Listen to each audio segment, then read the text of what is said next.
Hello, hello.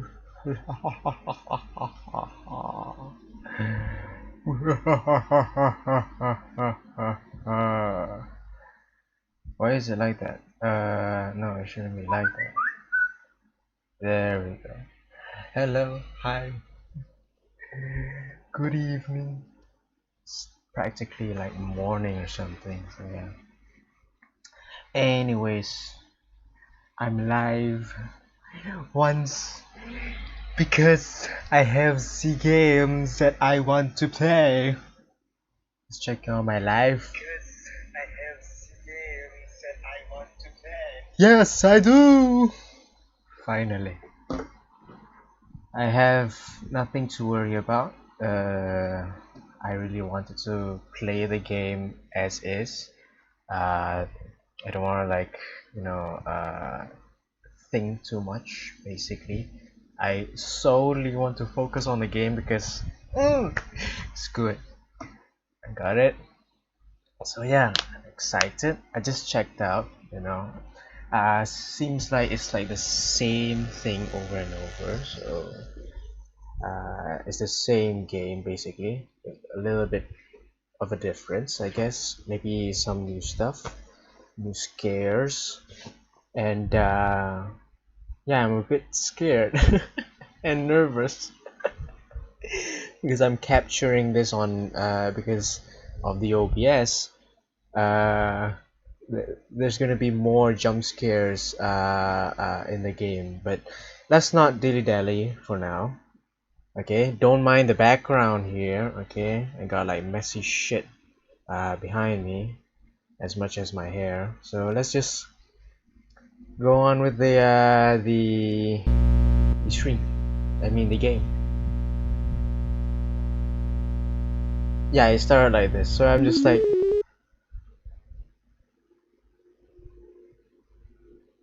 okay, before because I started playing it before, like the first few scenes, okay, I haven't gone to the got to the good stuff yet, okay, so it's like this. This is what I love. It's just like the meta-ness. It's just like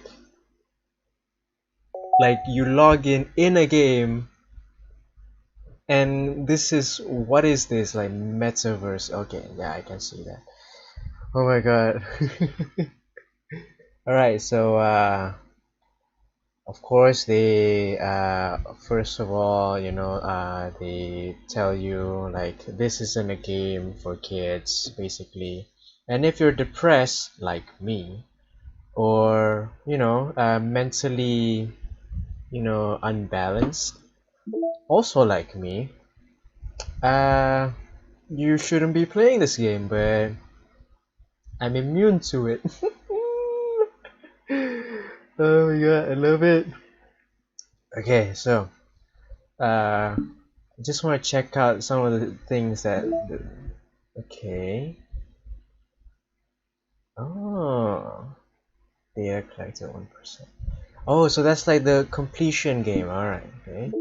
So files we have, of course, the characters, the game itself, internal, reset. Elevated access, okay. I wish I can just like reset the whole thing just because of the stream, right? So that's not gonna be an option for now. And I don't have the time to reinstall the game, so yeah. So I guess everything is CG secret. Backgrounds, yeah. Some of the things that I've already seen, which is the background where you meet Sayori. So yeah. There's mail. Hmm. I'm already loving this. Oh yeah, by the way, it's 12 a.m. Yeah, it's 12:19 a.m. It's really just like, well, you can't do anything about it. Uh, the side stories of friendship that are unrelated to the main events. To get all 6 side stories, try writing poems for different. Oh, okay. Alright. So during that during that time you have to pick certain combination of words. See, not easily disturbed. I'm not easily disturbed, so that's good. So do we want to? We.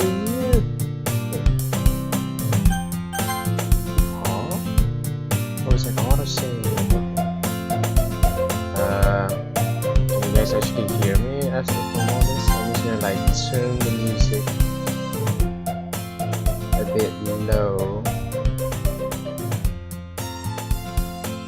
Yeah, maybe around that volume, I guess. I just hope you guys can hear me.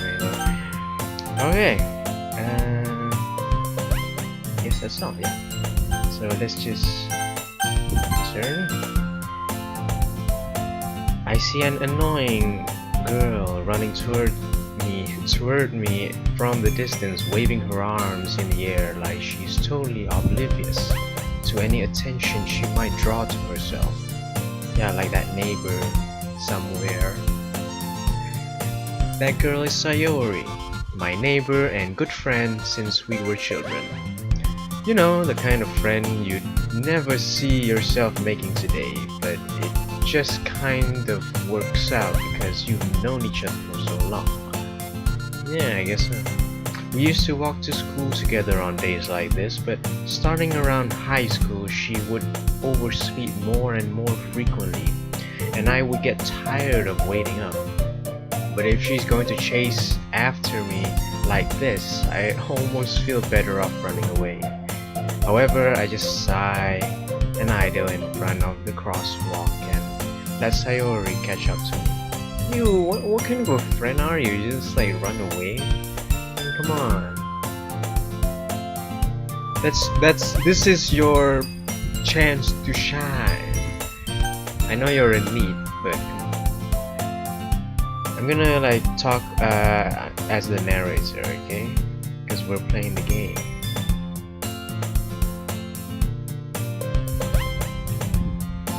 I mean, I like Sayori. No offense, okay. Also, you need to button up that shirt thing. Coat? I don't know. Yeah, at least I wait for you.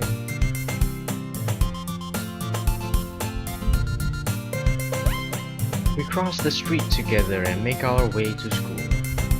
As we draw near, the streets become increasingly speckled with other students making their daily commute.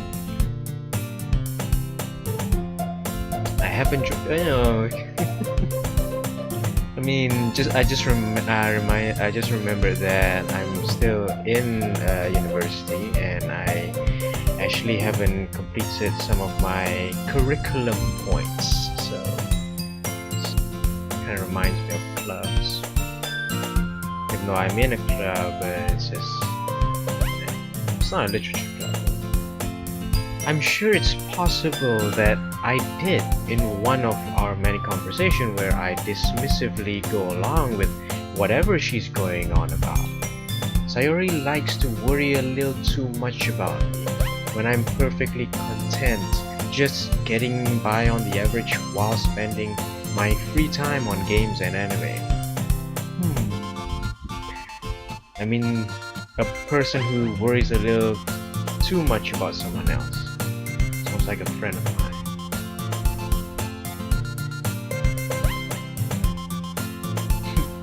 Your happiness is important. It's really important to me, you know?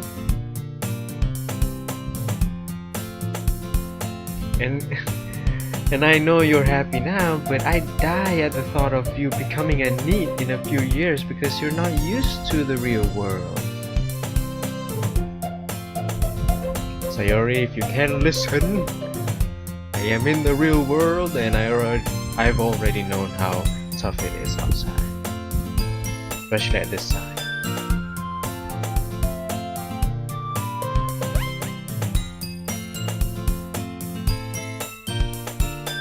Why do I let myself get lectured by such a carefree girl? More than that, I'm surprised I even let myself relate to her. I guess seeing her worry so much about me makes me want to ease her mind at least a little bit, even if she does exaggerate everything inside of her head. Dude, come on. This is a one-time chance. There's guys out there who would want to be with Sayori and not just like be a total dickhead. The school day is as ordinary as ever, and it's over before I know it. After I pack up my things, I stare blankly at the wall, looking for an ounce of motivation. Clubs. Oh yeah, I have to like talk as Max, because I am Max. Sayori wants me to check out some clubs, I guess. I guess I have no other choice but to start with the anime club. Sayori? Sayori must have come into the classroom while I was spacing out. I look around and realize that I'm the only one left in the classroom. Yeah, you've been spacing out. By the way, there's a computer over there. Not sure if that was there before.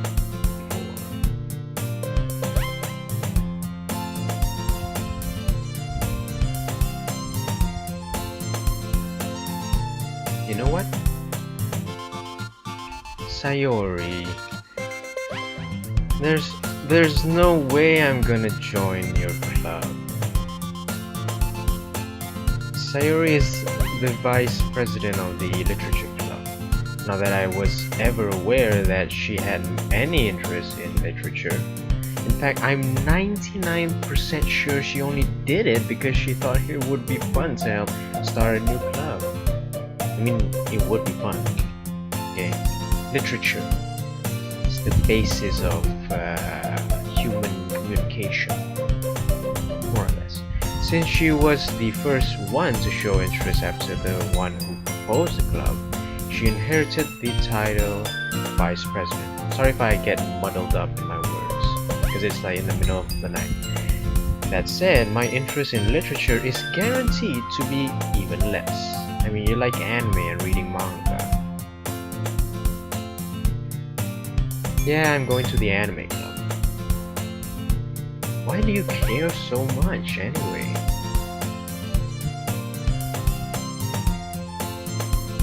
Cupcakes.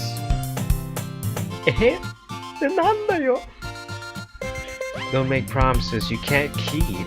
Don't make promises you can't keep. Why would you? I can't tell if Sayori is really that much of an airhead or if she's so cunning as to have planned all of this out. Let out a long sigh. Fine. I'll stop by for a cupcake, okay? Scale. And thus, today marks the day I sold my soul. I sold my soul for a cupcake. I dejectedly follow Sayori across the school and upstairs, a section of the school I rarely visit. Sayori, full of energy, swings open the classroom door. I'm eye scanning for things that aren't used to be here, so this is like everyone. Oh, sorry, this is Sayori. I told you, don't call me a new member. I glanced around the room. I glanced around the room. It's Yuri! The comfortable one at least. And Natsuki. And my girl, Monica. Okay, don't tie me up with anything like meat or anything, okay? I like Monica because I do like her. Genuinely.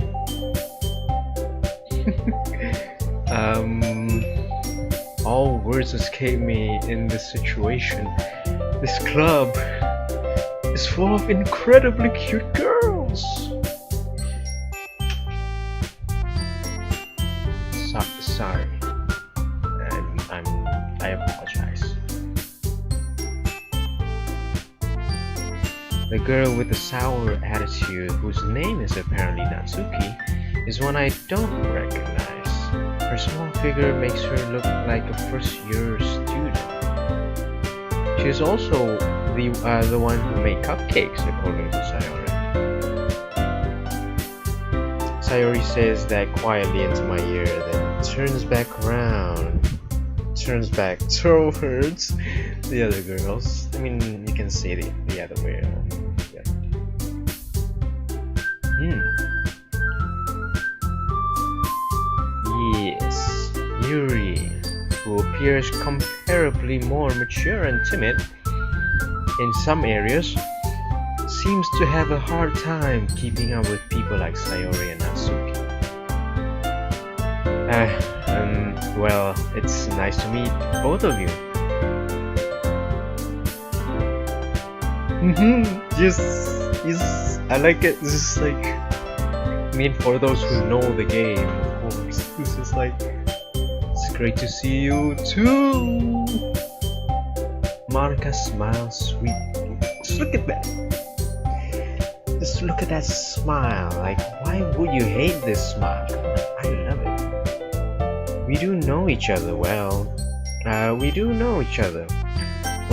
we rarely talk, but we were in the same class last year. Monica was probably the most popular girl in class. She was smart, beautiful, and athletic. I mean, I don't mind that. I just know that she can just... I like a girl who plays some kind of like musical instrument to soothe my heart. It's just like, And her with the piano? Good. Basically completely out of my league. Well, you're about to see. So having her smile at me so genuinely feels a little... You too, Monica. A little familiar.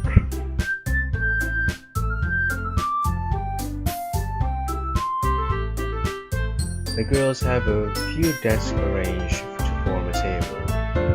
And there's tables everywhere. As Sayori mentioned, it's been widened so that there is one space next to Monica and one space next to Sayori.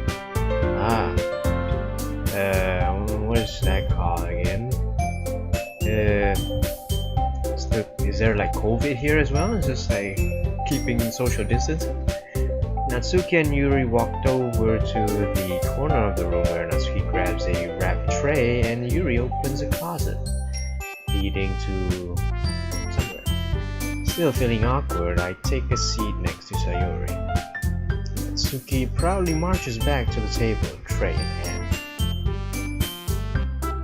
Ta-da! I wish I can see it though. I mean, they don't show it. Maybe, I don't know. The whiskers are drawn with icing and little pieces of chocolate were used to make ears. I can do that too.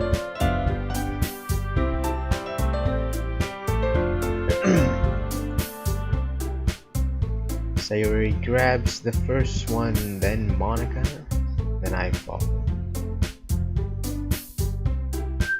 It's always nice, just like I took the cupcake before Monica. It's just like, yes, I salute to you, you may take the first bite. Sayori talks with her mouth full and has already managed to get icing on her face. I turn the cupcake around in my fingers, looking for the best angle to take a bite. Natsuki is quiet. I can't help but notice her sneaking glances in my direction. Is she waiting for me to take a bite? I finally bite down. The icing is sweet and full of flavor, made with love. I wonder if she made it herself. This is really good. Thank you, Natsuki. It's not like I thought. Haven't I heard this somewhere before? About you technically did, Sayori said.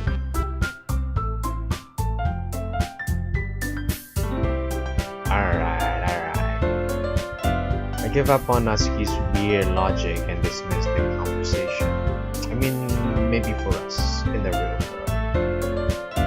Yuri returns to the table carrying a tea set. She carefully places a teacup in front of each of us before setting down the teapot next to the cupcake tray. You keep a whole tea set in this classroom? And it's tea, not cocaine.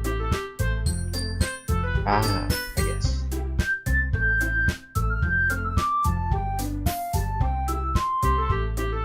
Insulted, Yuri looks away. I believe. Okay, it's alright, it's fine.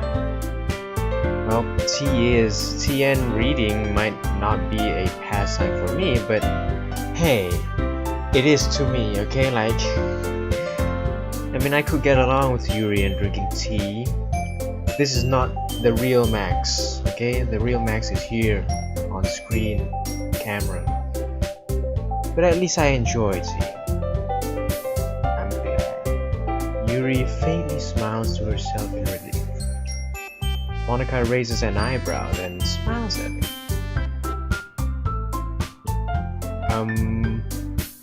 I was afraid of this question. Something tells me I shouldn't tell Monica that I was practically dragged here by Sayuri. Well, I haven't joined any clubs yet, and Sayuri seemed really happy here, so I mean, I'm already at home. Monica, I'm surprised. How come you decided to start your own club? You could probably be a board member of any of the major clubs. Weren't you a leader of the debate club last year?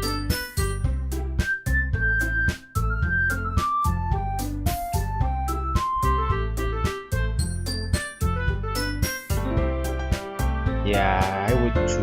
Just like politics, economy. Let's just seize the day and just have fun, you know, like kids. Yuri also nods in agreement. Then I'm surprised there aren't more people in the clubs yet. It must be hard to start a new club.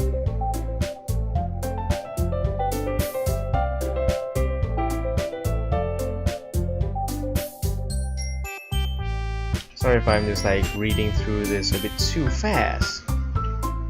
That fast, sorry.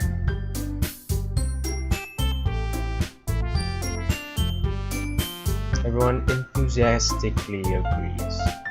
Such different girls, all interested in the same goal. Monica must have worked really hard just to find these three. Maybe that's why they were all so delighted by the idea of a new member joining, especially if it's a guy. Though I still don't really know if I can keep up with their level of enthusiasm about literature. Well, considering how little I've read these past few years, I don't really have a good way of answering that. Manga? I mutter quietly to myself, jokingly. Natsuki's head suddenly perks up. It looks like she wants to say something, but she keeps quiet. Well, that can change. What am I saying? I spoke without thinking after seeing Yuri's sad smile. Come on, you wanna make a move? Anyway, what about you, Yuri? Yuri traces the rim of her teacup with her finger. I'm reading this way too wrong. Some of the sentences I'm reading, some of the words I'm reading are just way too wrong. Yuri goes on, clearly passionate about her reading. She seems so reserved and timid since the moment I walked in, but it's obvious by the way her eyes lights up that she finds her comfort in the world of books, not just people. Not people. Like what?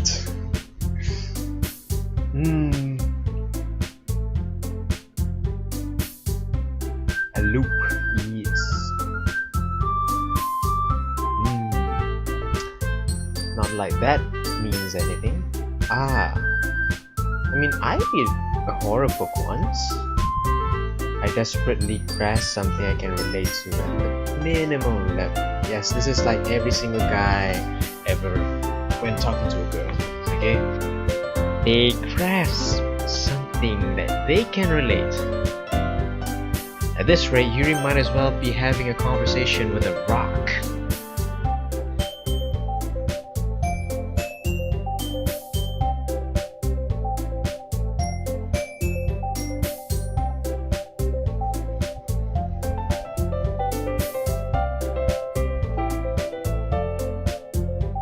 Natsuki's eyes dart over to me for a split second.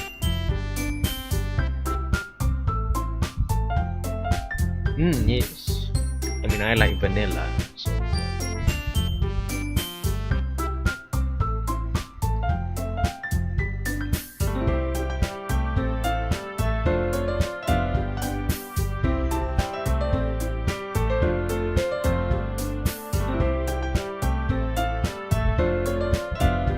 Natsuki, you write your own poems? I think that's impressive, you know? Why don't you share them sometimes, you know, for us to read? Natsuki averts her eyes. Well, no, I guess you're not a very confident writer yet.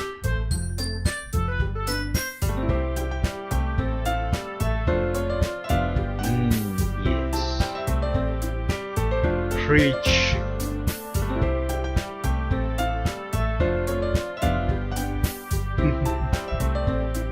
I guess it's the same for Yuri. We all sit in silence for a moment.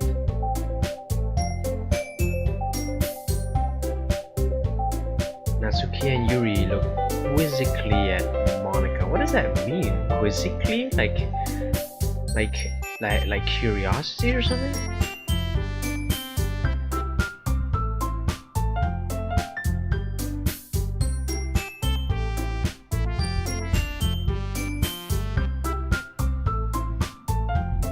Monica smiles warmly at me once again. Hold on. There's still one problem. Now that we're back to the original topic of me joining the club, I bluntly come forth with what's been on my mind the entire time. I never said I would join this club. Sayuri may have convinced me to stop by, but I never made any decision yet. I still have other clubs to look at, and I lose my train of thought as everyone just saying, "You're not joining?" All four girls stare back at me with dejected eyes. Ouch.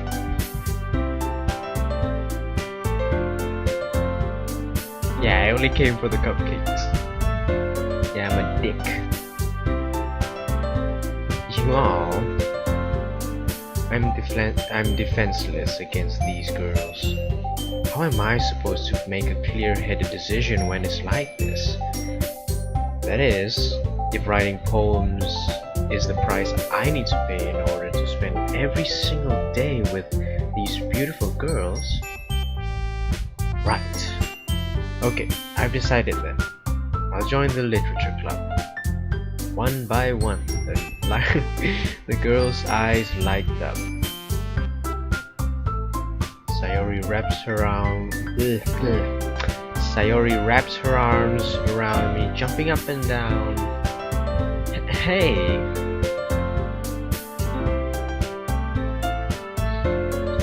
Yeah.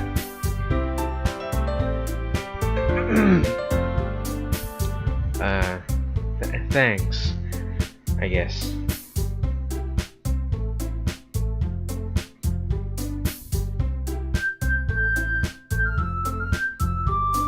Monica looks over at me once more.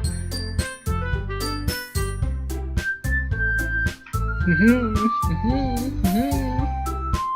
knows. Yeah. Can I really impress the class star Monica with my mediocre writing skills? Do you even have writing skills whatsoever? Huh? Unlike me. Probably less than mediocre. I already feel the anxiety welling up inside me. Meanwhile, the girls continue to chit-chat as Yuri and Natsuki clean up their food. Ah, that's right. Sayori and I never walk home together anymore because she always stayed after school for clubs. Sure, might as well. With that, the two of us depart the club room and make our way home. The whole way, my mind wanders back and forth between the four girls. Sayori, Natsuki, Yuri, and of course, Monica. Will I really be happy spending every day after school in the literature club? Perhaps I'll have the chance to grow closer to one of these girls. Especially the one perfect girl. Alright, I just need to make the most of my circumstances, and I'm sure good fortune will find me. And I guess that starts with writing a poem tonight. And here we are writing the poem. It's time to write a poem. Okay. So what do we want first? I know I've played the game once, the one before. So let's go for something more to Yuri's side. Okay. Maybe. Alright. There we go. Heaven sent. Okay, I get it. Anxiety. Let's see. There was death. Suicide. I think suicide is Sayori, right? Graveyard. Infinite. Prayer. Analysis. Yes. Fortune. No. Rain cloud? No, that's melancholy. Yes. Uncontrollable. Not depression. Insight. Entropy. Eternity. Destiny. Or disaster.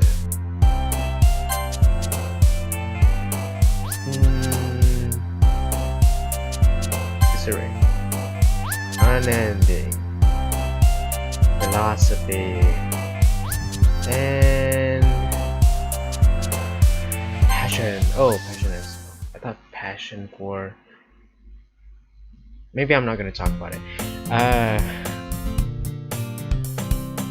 Nah, don't worry. This might be a little strange for me, but at least I keep my word. Well, I'm back at the literature club. That was quick. I was the last to come in, so everyone else is already hanging out.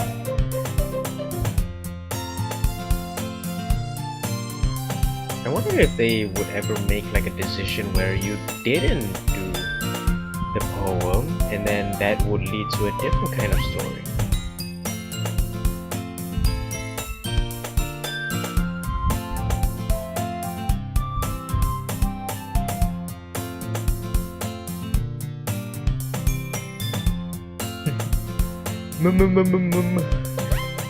Natsuki finds herself stuck between saying Monica and manga, just like I do. Swiftly defeated, Natsuki plops back to her seat.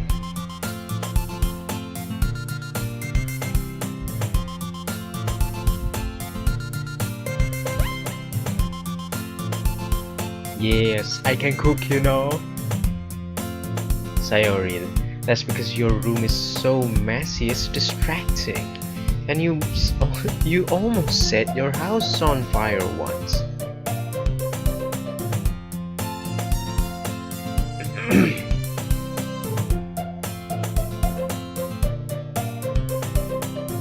Sayori? As usual, Sayori seems oblivious to the weird situation. She just put me into it.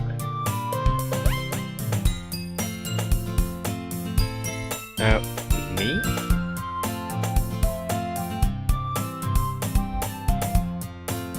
Well, what is it?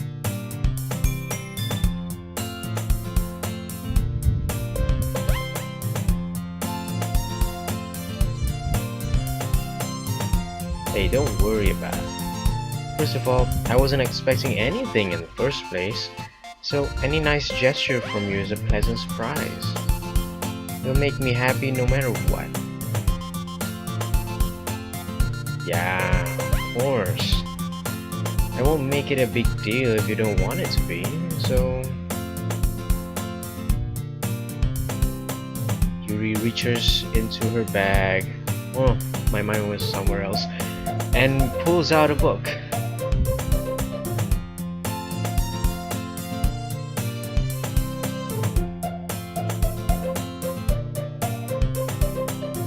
This is... How is this girl accidentally being so cute? She even picked out the book she thinks I'll like, despite me not reading much. Yuri, thank you. I'll definitely read this. I enthusiastically take the book.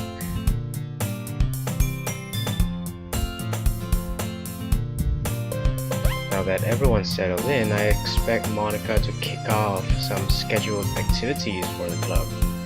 But that doesn't seem to be the case. Sayori and Monica are having a cheery conversation in the corner. Yuri's face is already buried in a book. I can't help but notice her intense expression, like she was waiting for this chance.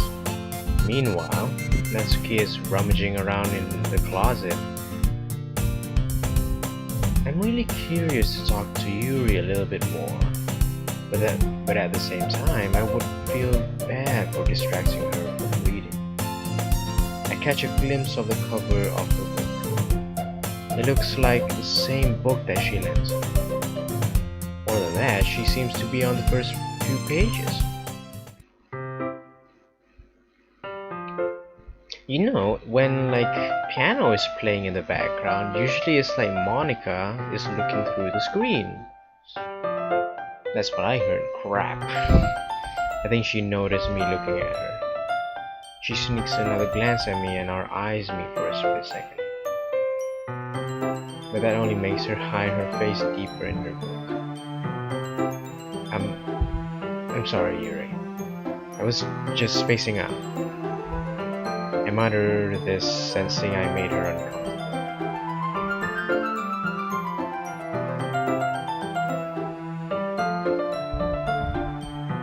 What's the book that you gave? That's the book you gave me, right?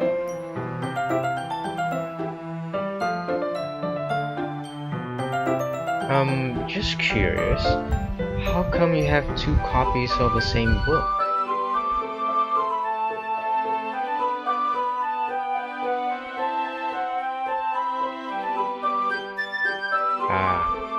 See, there's something fairly obvious here that Yuri isn't telling me, but I decide to let it go, I guess. I'll definitely start reading it soon.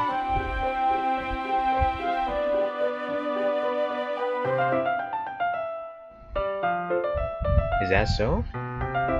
What is it about anyway? Can you tell me?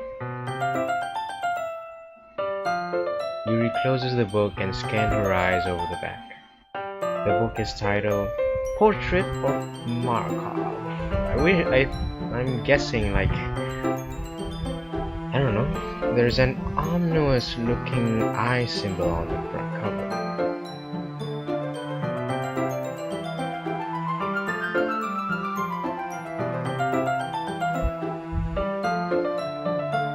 Woohoo.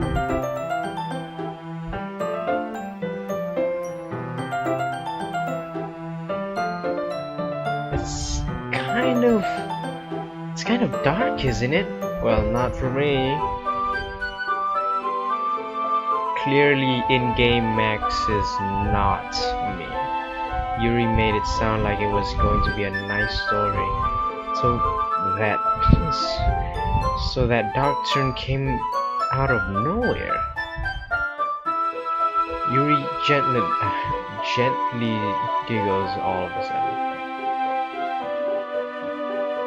I mean, I can.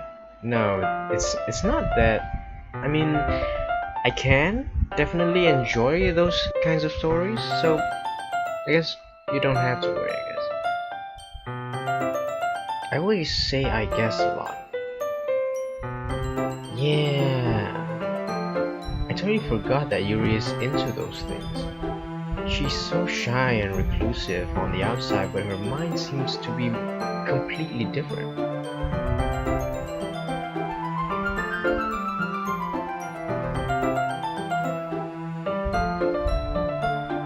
Yes.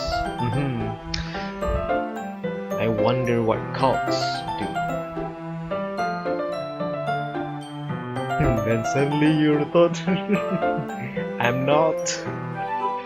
Clearly not. Nah. Hey, don't apologize. I mean, I haven't lost interest or anything. I'm still listening.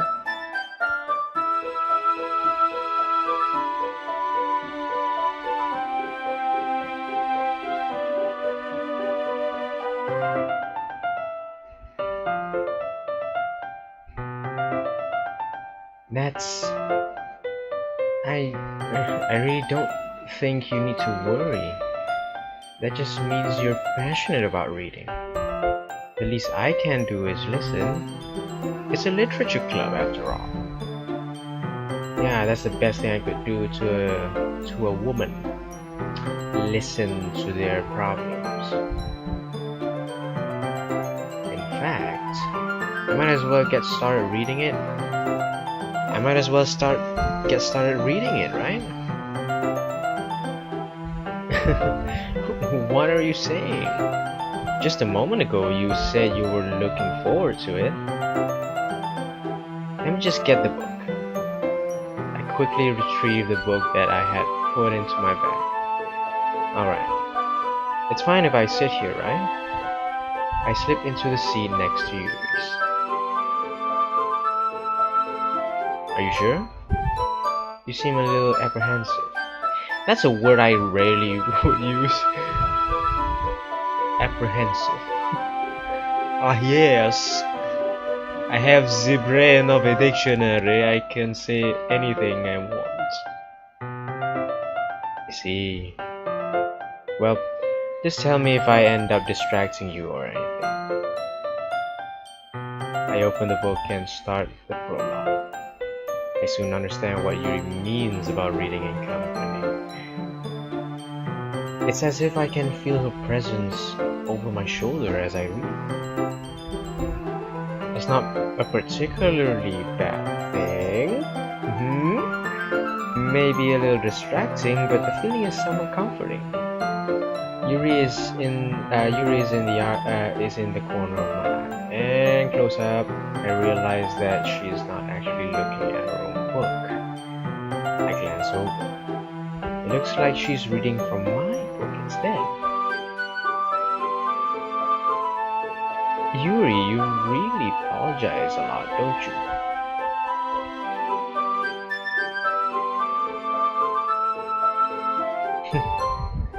Okay, here, this should work, right?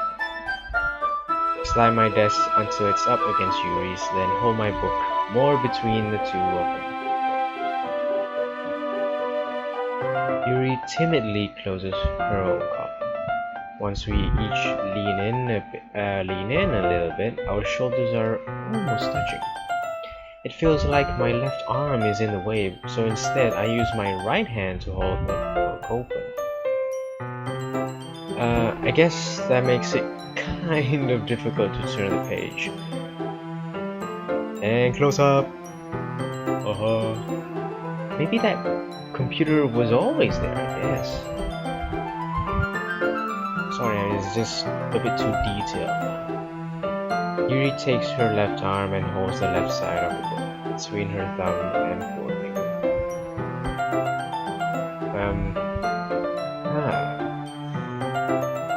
I do the same with my right arm on the right side of the book. That way, I turn a page and Yuri slides it under her thumb after it flips to her side. But in holding it like this, feels like holding hands, doesn't it? We're huddled even closer together than before. It's actually kind of distracting me. Haha. In what way? In what way? Wait, can I... like...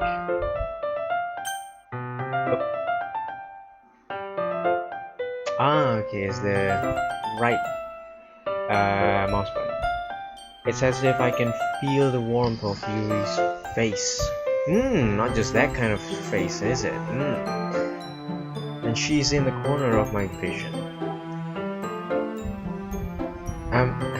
Sorry. Oh, sorry. I think I got a bit distracted for a second. I glanced over at Yuri's face again, and our eyes meet. I don't know how I'll be able to keep up with her.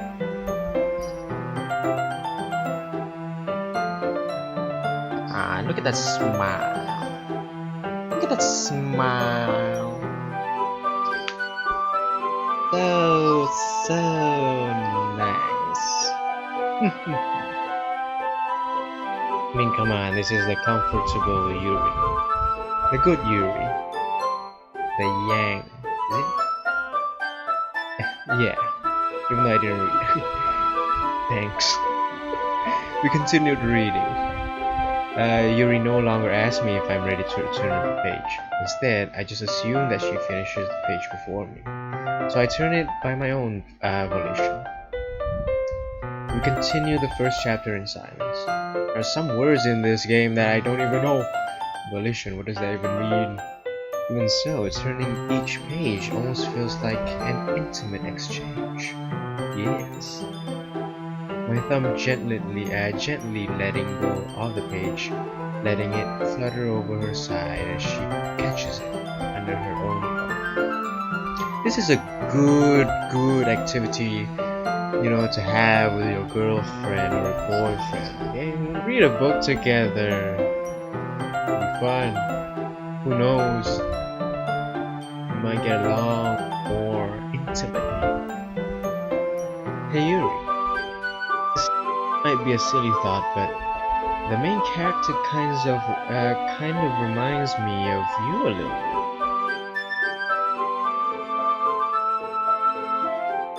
Well, I guess she's more blunt in a lot of ways, but she's also second guesses all the things that she says and does. Like she's afraid she'll do something wrong. It's not like I can see into your head or anything. But they're kind of reminiscent to some of your mannerisms. I need to sit properly. Yuri remains silent for a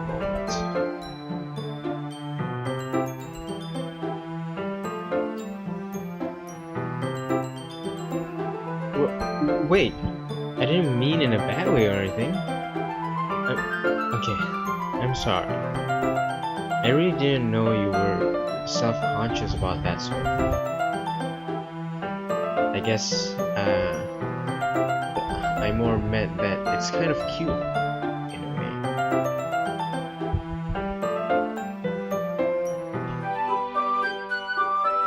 Okay, everyone! Surprise!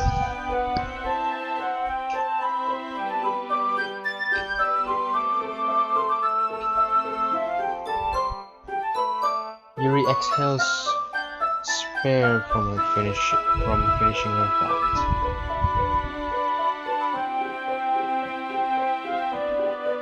I'm sorry if you haven't been looking forward to this. Wait, I'm not reading that. I'm not Monica. Yuri releases her hand from the book, causing it to close on top of my thumb. Alright. I guess I'll do some more reading tonight. Or would you prefer I only read it with you?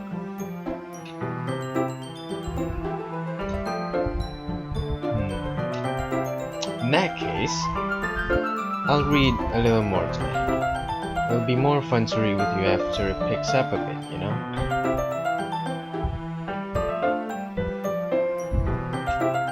Alright. I stand up. I make a mental note of where I left off in the book, then slip it back into my bag. A mental note? Did I read that correctly? A mental note. You know how bad mental notes are? It's terrible even for me. Yeah. My relaxation ends. I can't believe I agreed to do something so embarrassing. I couldn't really find much inspiration since I've never really done this before.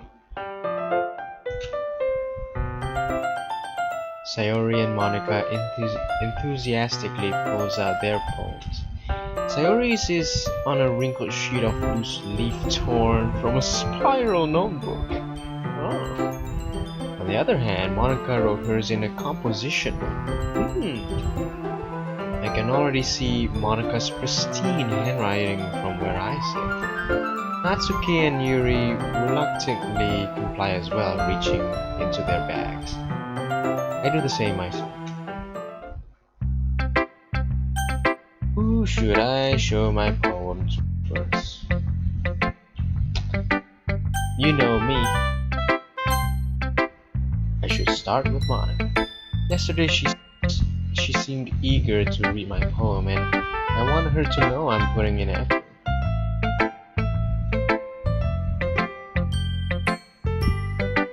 Yeah.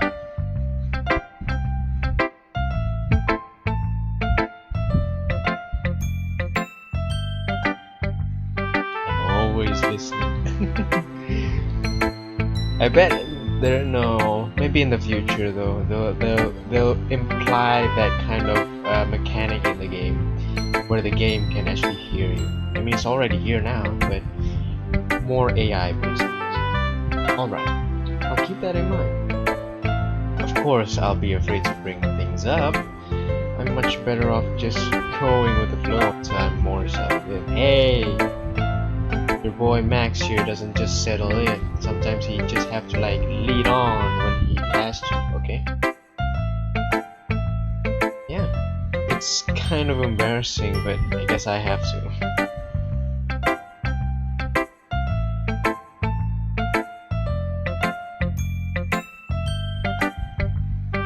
Yeah, that's true.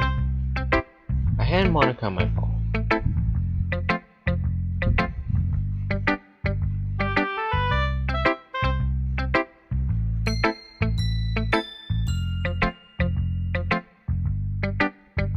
It's easiest for me to keep everyone's expectation low.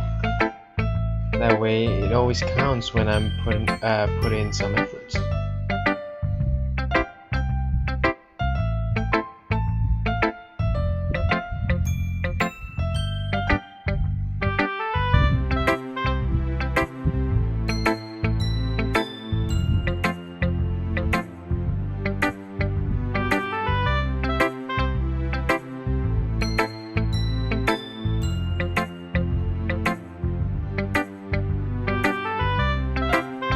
I'm sure I'm nowhere near her level yet.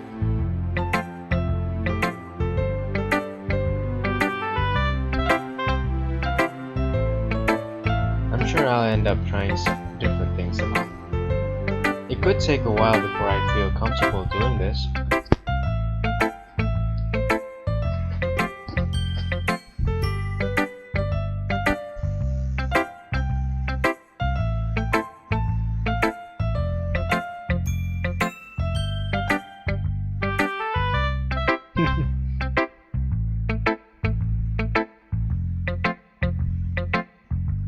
sound pretty confident for someone who claims to not be very good.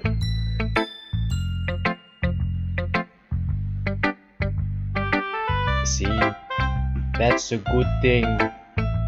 Make sure you look confident even though you're nervous. Well, let's read it then.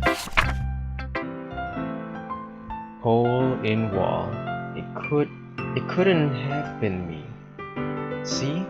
The direction the sparkle protrudes. A noisy neighbor? An angry boyfriend? I'll never know. I wasn't home. I peer inside for a clue. No, I can't see. I reel, blind like a film left out in the sun. But it's too late. My retinas, already scorched with permanent copy of the meaningless image. It's just a little hole. It wasn't too bright. It was too deep. Stretching over into everything. You mean a black hole? A hole of infinite choices. I realize now that I wasn't looking in. I was looking out. And he, on the other side, was looking in. For those who doesn't even know the game, of course. Doesn't know. It's very free-form, if that's what you call it. Sorry, I'm not really the right person to ask for feedback.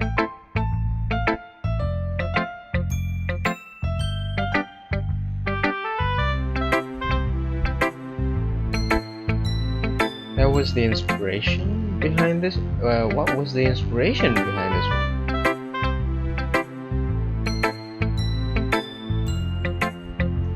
Epiphany. An epiphany?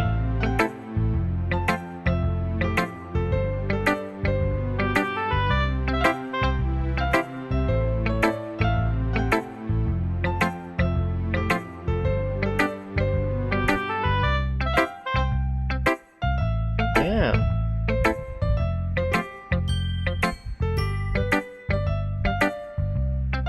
Just like Eminem in that song Lose Yourself, just writes out every single word that he's gonna use. Then he'll tidy it up later on.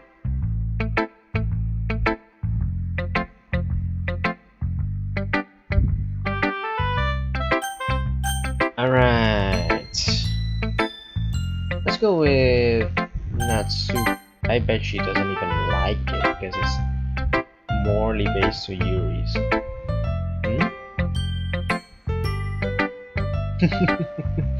What? Harsh. Why would you use that word? I'm not a writer.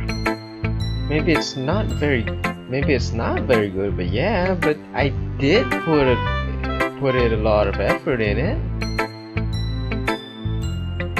We all start somewhere, right? If you're still proud of the first poem you ever wrote, then I'd like to read it. Painful to think about?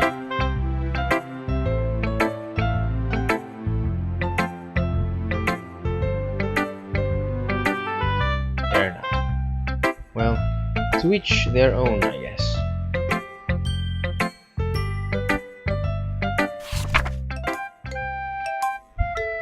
Eagles can fly, monkeys can climb, crickets can leap, horses can race, owls can seek, cheetahs can run, eagles can fly, people can try, but that's about it. Yeah. People can try could be one of the small clues about her problems, her issues. I like it. I am. Why are you so convinced that I wouldn't like it?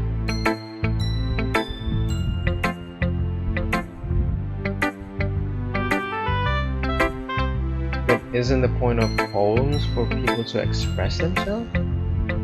Your writing style wouldn't make your message any less valid.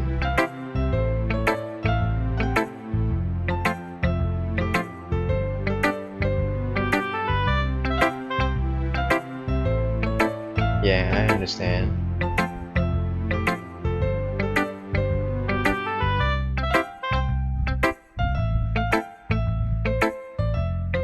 So you did. I guess more went into it than I realized.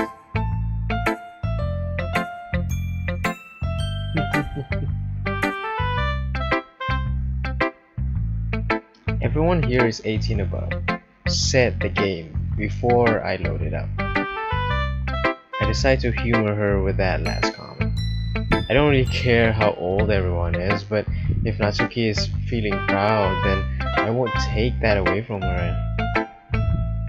I mean, she's petite and all. Let's go with Sayori. This is a good poem, Max. Are you sure it's your first time? Hey, I'm not saying that. Of course. It's not that good. Am I the kind of guy who would be writing poems in his spare time?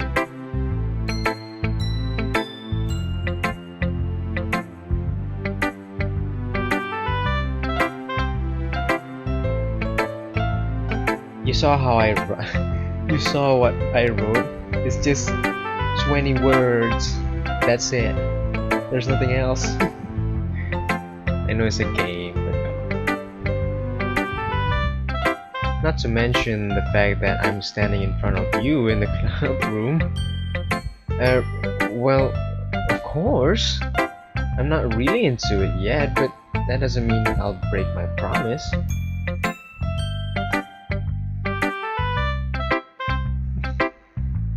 Yes, I'm not selfish.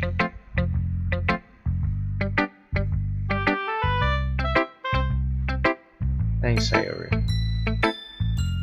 I'm not sure if Sayori sees the full picture of my motive here, but then again, I can't deny that she's part of the reason I joined. Knowing how much this means to her and all.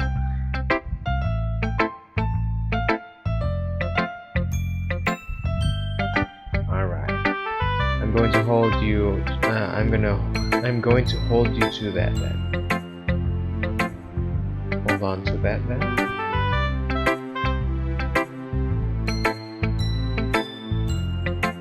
We'll see about that. Dear sunshine, the way you glow through my blinds in the morning, it makes me feel like you miss me. Kissing my forehead to help me out of bed, making me rub sleepy from my eyes. Are you asking me to come out and play? Are you trusting me to wish away the rainy day? I look above, the sky is blue. It's a secret, but I trust you too. If it wasn't for you, I could sleep forever. But I'm not mad. I want breakfast.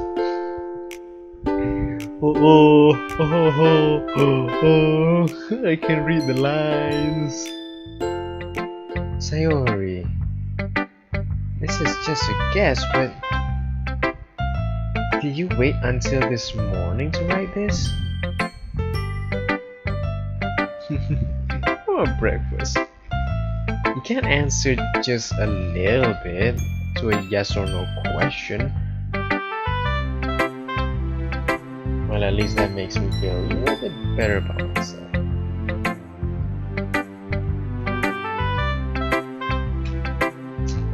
Yeah.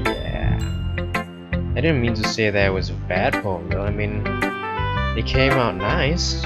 Or how should I put it? It sounds just like you. Yeah. Especially that last line. Eggs and toast! Yes, even though you were late to school? Yes, it's bad. You get all cranky. Well, I guess there's no point in arguing. Anyway, thanks for showing me.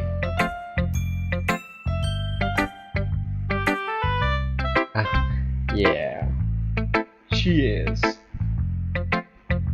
She's the best, according to Sayori. Well, I guess I'll look forward to it. I'm gonna focus on Yuri this whole first phase, as I would like to call it. I'm not sure if that's the word that I'm calling it, but yeah. We'll stop before we pursue to meet with Sayori on this one episode.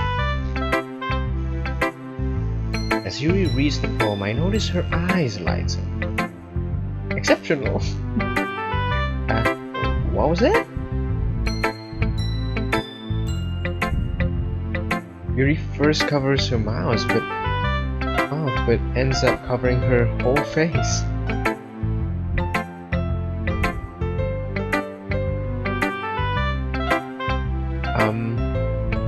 You really didn't do anything wrong, Yuri.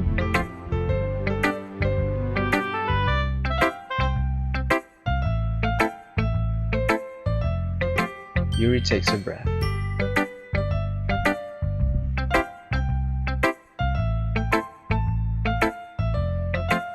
Really? Wow, that's a huge compliment coming from you. This is actually my first time, really? Yuri stares at me blankly, then looks at my poem again.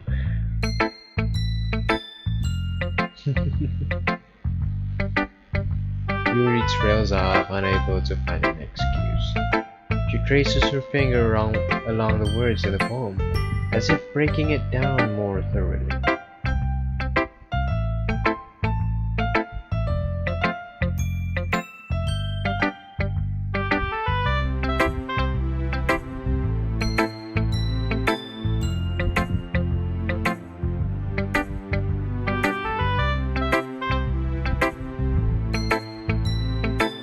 Once Yuri finds her train of thought, it's as if her demeanor totally changes. Her stammering is completely gone, and she sounds like an expert.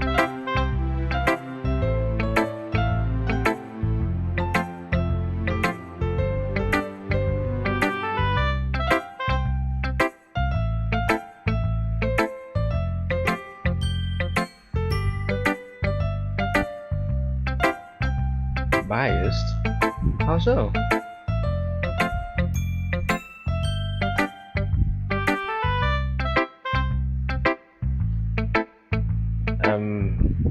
Alright, that's fine. I'm not sure if Yuri is apologizing to herself, to me, or to Natsuki. Do you mind if I read your poem now? Yuri smiles dreamily, as if that's a rare opportunity for her, which itself is kind of funny. After all, isn't this supposed to be a literature club? Ghosts under the light. The tendrils of my hair illuminate beneath the amber glow. Bathing. It must be this one. The last remaining street light to have withstood the test of time. The last yet to be replaced by the sickening blue-green hue of the future. Blue-green? That was more to purple, darkish, and pink. I bathe. Calm, breathing air of the present, but living in the past. The light flickens. I flicken back.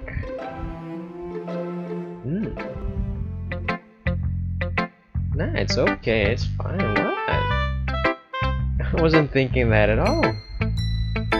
I mean, that one part though with the... I can't remember what it's called. It's a symbol. Well, I don't read script very often. I actually think your handwriting is pretty. Also, I like the poem. even though it's short but it was really descriptive. Too short? No. Not at all.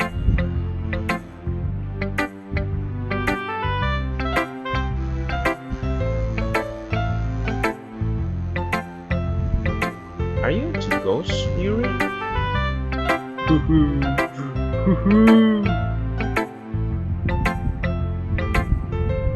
Really?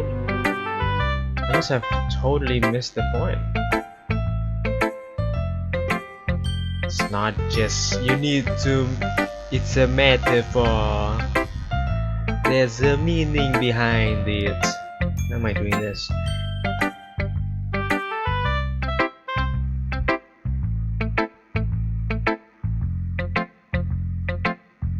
That's a lot more solemn putting it that way. I hadn't even thought of that. It's impressive.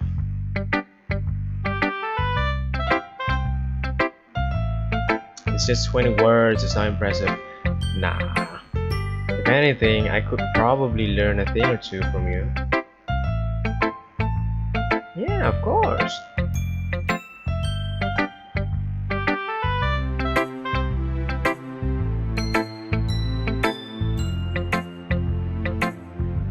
Me too. I can't do those like This is coming out all cringe and all. I'm gonna like ignore those. And I'm gonna ignore that as well. I guess that's everyone.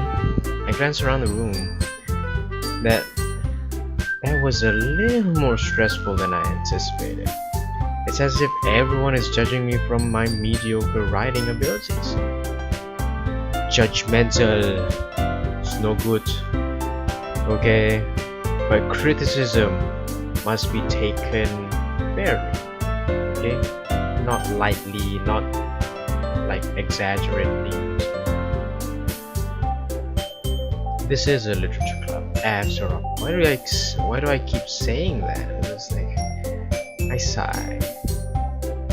I guess that's what I end up getting myself into. Across the room, Sayori and Monica are happily chatting. My eyes land on Yuri and Natsuki. They gingerly exchange sheets of paper, sharing their respective poems. As they read in tandem, I watch each of their expression change. Natsuki's eyebrow furrow in frustration. Meanwhile, Yuri smiles sadly.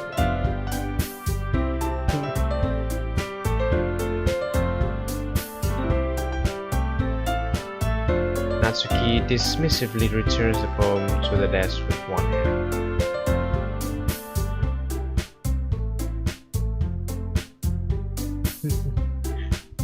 Wrong word.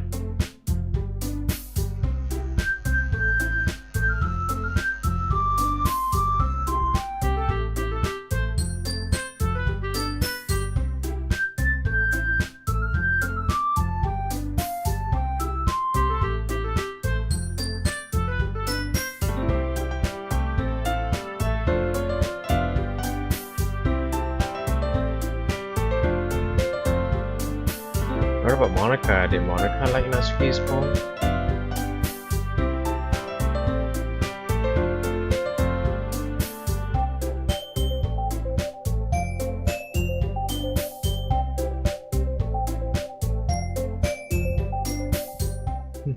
Natsuki suddenly stands up.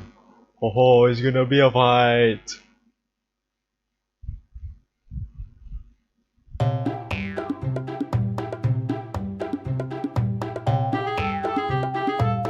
Yuri stands up as well.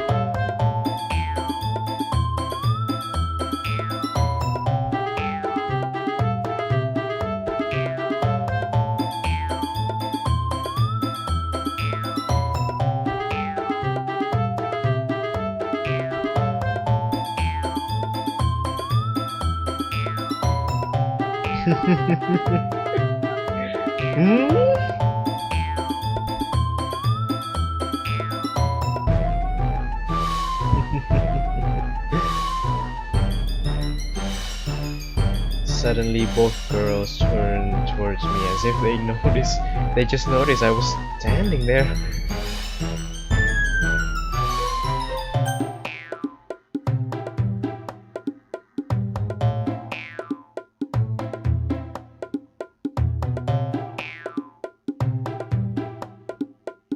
I just noticed that the background music doesn't have piano, is it? I don't know. I can't even know which sounds is which because of the fight.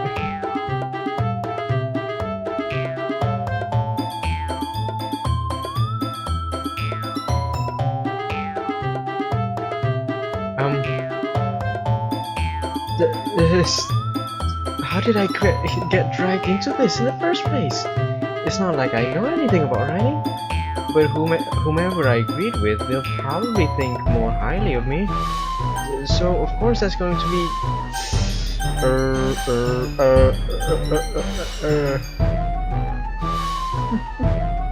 shit. I hate choices. Here we go.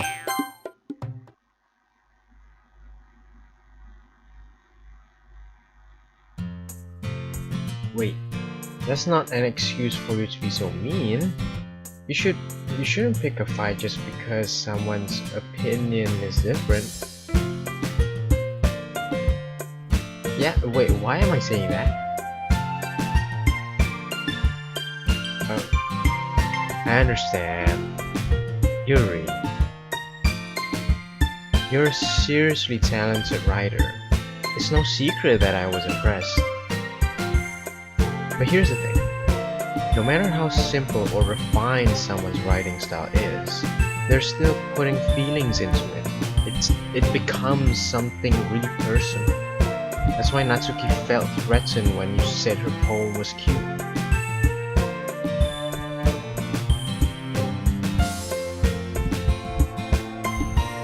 But Natsuki, you took it way too far.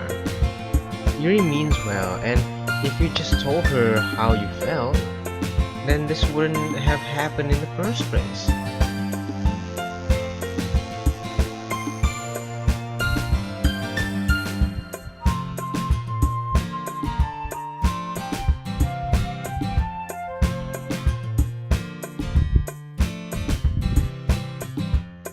Natsuki clenches her fist. In the end, nobody has taken her side. Traps. At this point, being defiant only because she can't handle the pressure. I end up even feeling bad for her.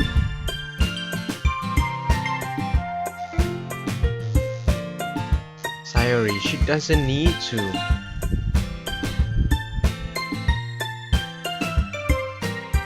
Without warning, Natsuki snatches her own poem up from the desk and storms out. On her way out, she crumples up the poem with her hands and throws it in the trash. She really didn't need to do that. Why did I say that? I look across the room. Yuri has her chin buried in her hands while she stares down at her desk. I gingerly approach her and sit in the adjacent chair. Everything alright?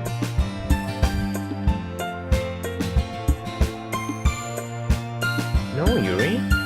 How could anyone not have gotten frustrated after being treated like that? You handled it as well as anyone could.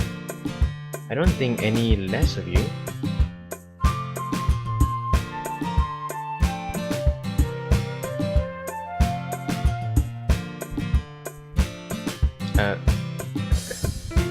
Well, it's nothing.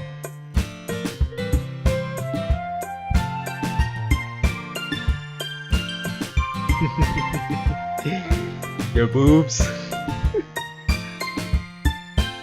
What thing did Natsuki say?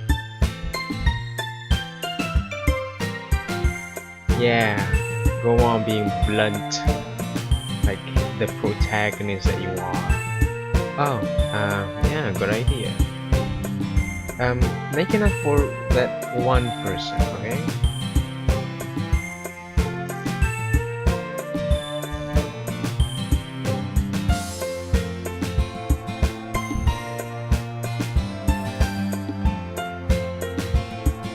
Yeah, I'd say the same. It was a neat thing to talk about with everyone.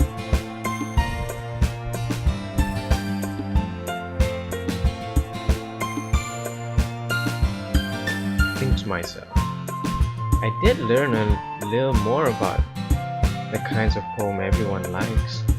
With any luck, that means I can at least do a better job impressing those I want to impress. I nod to myself with newfound determination.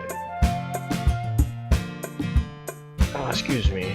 I had rice for dinner. Sure, let's go. Sayori beams at me. Ka-ching! It truly has been a while since Sayori and I have spent this much time together. I can't really say that I'm not enjoying it either. Sayori. About what happened earlier. You know, between Yuri and Natsuki, is that thing, does that kind of thing happen often? Cats and dogs. No, I don't hate them at all. I just wanted your opinion, that's all. I can see why they'd make good friends with you.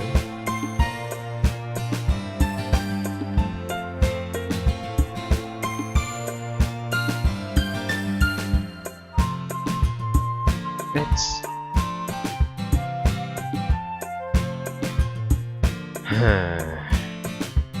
It looks like Sayori still hasn't caught into the kind of situation I'm in. Sure, being friends with everyone is nice, but does it really need to stop there? We'll just have to see what the future holds, Sayori. I pat Sayori on the shoulder. Head, pat that cinnamon bun on the head. I said that more to myself than to her, but it's easy to use Sayori as an internal monologue sometimes.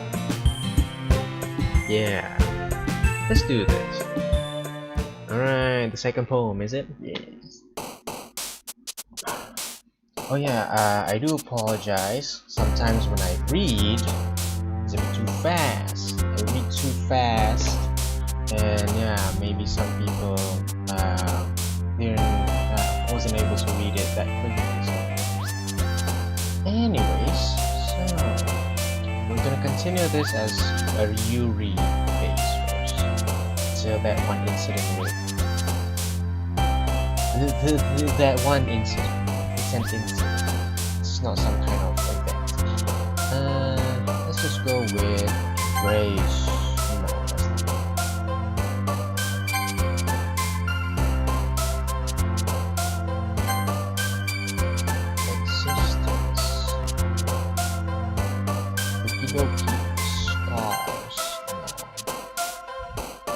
Clouds ribbon question? Yes. No. Okay, I'm just gonna. Anything that's the same to with intellectual philosophy, ambient, unending, aura, desire. Vertigo, I don't even know what that means. Tenacious, vitamin, headphones. Incongruent? What is that? Unrestrained. So most of that is mostly Yuri, so I hope this one got the Yuri ones. Another day passes and it's time for the club meeting already. Gotten a little more comfortable here over the past couple of days. Entering the club room as usual. Scene greets me. Yo, Sayori. Yo, Sayori. Looks like you're in a good mood today.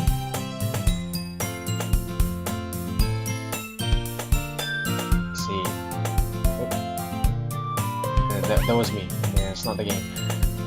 That's a pretty simple thing to get you in the mood, But I guess it's always a simple, it's the simple things with you anyway. Ah yes, this is the cookie part. No thanks. I have my reasons. Why don't we take a look at your purse, Sayori? No reason, really. I just wanted to look at it. Sayori nervously retrieves the coin purse. She fumbles with the latch and gets it open. Then she turns it upside down and lets its contents spill onto the desk. Only 2 small coins fall out. I knew it. I can see right through you, Sayori. What's the problem again, Sayori? Just because of depression? It's just depression, isn't it? She's not poor. You've seen how poor, you haven't seen it. It's simple. If you had enough money in the first place, you would have bought a snack before coming into the club.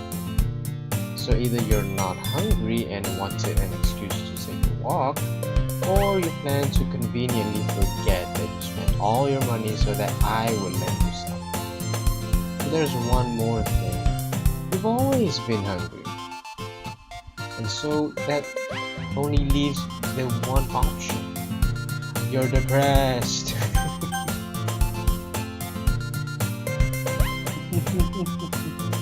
For someone who eats a lot because of, yeah, that.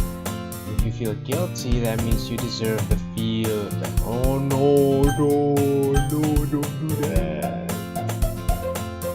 Don't do that. I'm not gonna say that. Yuri suddenly giggles. I didn't notice that she was listening in. Her face is in her book, as always. I'm sorry.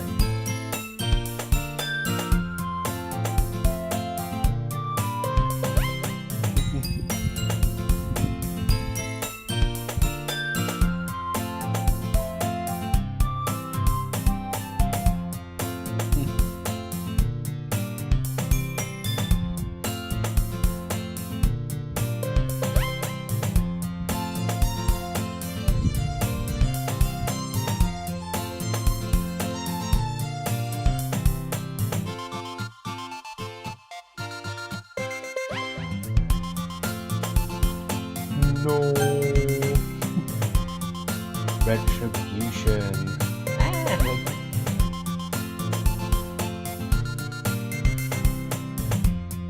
Yes, there is. Don't let her fool you. Sayori knows exactly what she's doing. After all, she told you guys she was bringing me to the club before she even told me.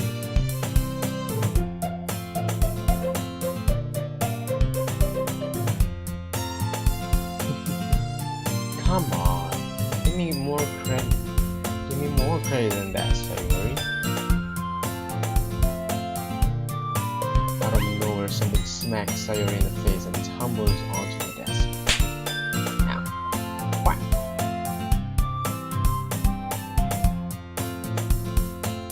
A cookie!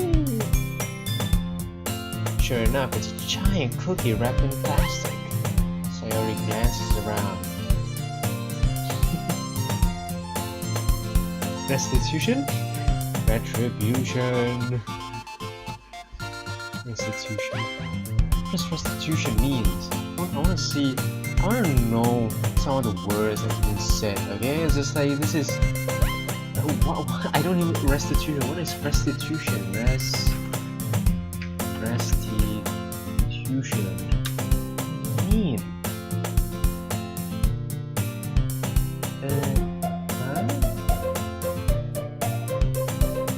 Okay. Alright.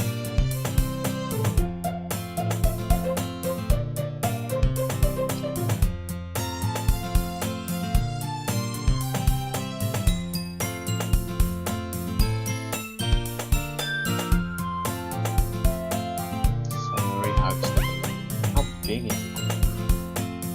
must be a big cookie though. Jeez, just eat it. Sayori rapidly tears open the wrapper and takes a big bite. Sure, good. Sayori suddenly clasps her hands over her mouth. I beat my thing.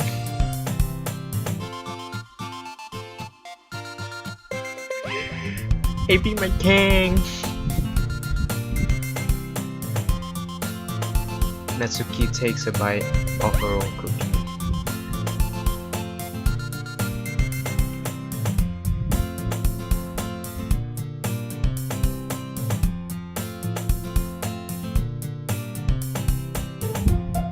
You should have given Sayori the chocolate one for other reasons. Sayori gets out of her seat and goes behind Natsuki, then wraps her around her arms around her. Cookie still in hand, Natsuki reaches up to nudge Sayori off of her. Oh. Sayori suddenly leans down and takes a bite of Natsuki's cookie. Hey. I mean, I would too. Maybe not now. Mouthful, Sayori trots away to safety. Yuri and I laugh as well. It's fine to be a kid. Natsuki glances around. Monika isn't in the club room.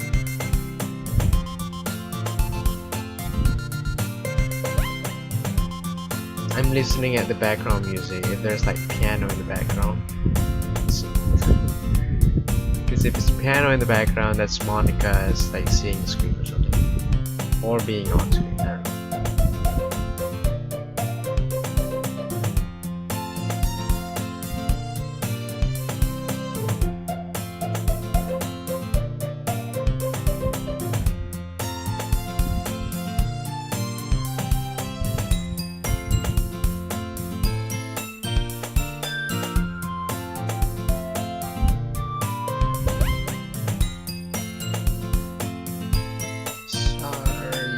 I don't know. Sorry, I was like too into reading, sorry.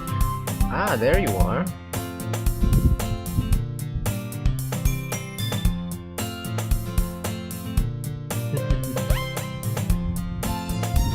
Boyfriend? Monika quizzically glances at me.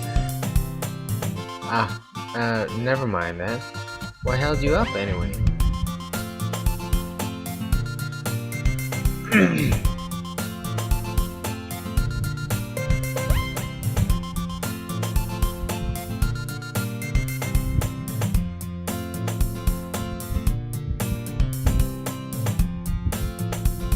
So there's like no piano in the background?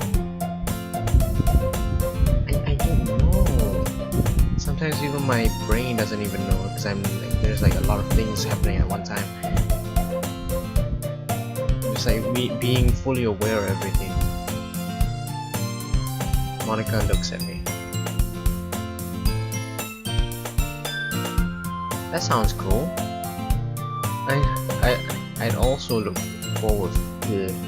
I also look forward to it. It's so hard to say that. Yes. It's beautiful in its own way. It's just Monika and me. It's just like Monika smiles sweetly.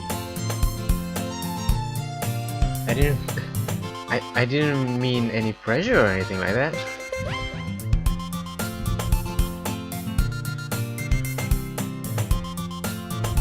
I see. In that case, best of luck. Not really. I mean, Sayori bit off Natsuki's cookie, so I guess that's it. I choose to leave out Sayori's mischievous escapades. Yeah. I would have just told her that. I'm sure Natsuki will end up complaining to her anyway. Oh yeah. It looks like everyone has already settled down. Sayori somehow already finished her entire cookie. Yuri is back to her books and Natsuki disappeared into the closet. Hey Yuri! I suddenly noticed that Yuri is reading a different book from the one we've been reading together. Sorry, I didn't mean to interrupt, but...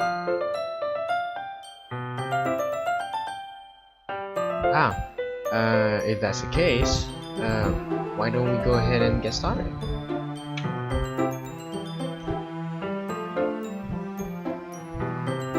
Not at all. I love tea.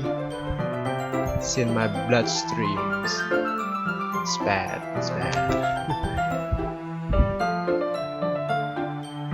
Yuri stands up and makes her way to the closet.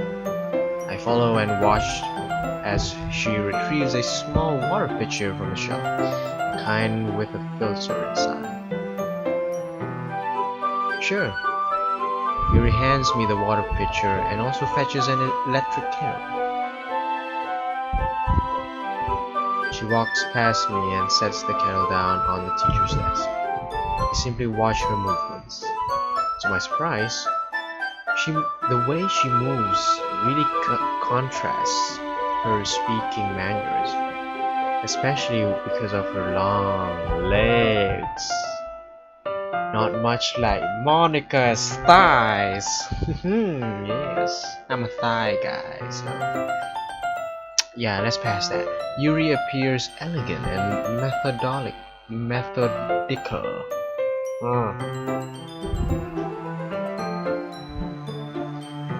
I might as well walk with you. Yeah. Yuri was going to make some tea, so I suddenly realized how weird it sounds to explain this to Monica. We're just filling the water pitcher.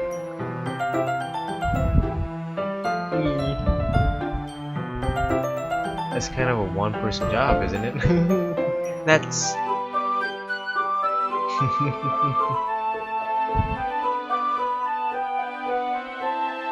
Huh? My mouth gapes.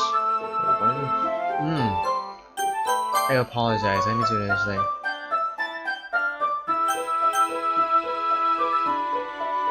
Or do you want me to tell me there's something wrong with helping involve Max in it? I love potatoes. Okay.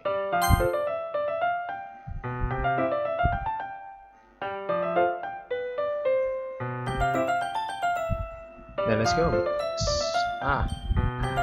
Yuri quickly exits the room, and I follow. Once in the hallway, she suddenly puts her forehead against the wall. Yeah, why did you say Yuri?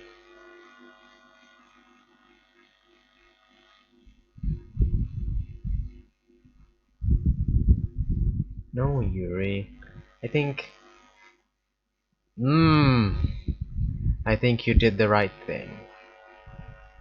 I wasn't expecting it, but it's also not right for Monica to judge people like that.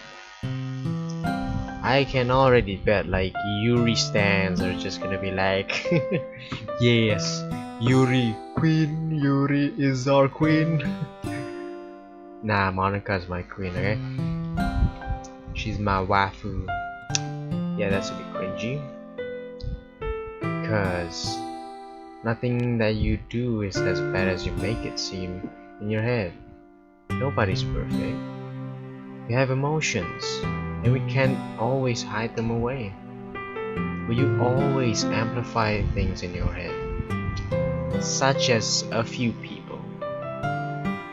Your mind turns a light rain shower into a hurricane. Light rain shower into a hurricane.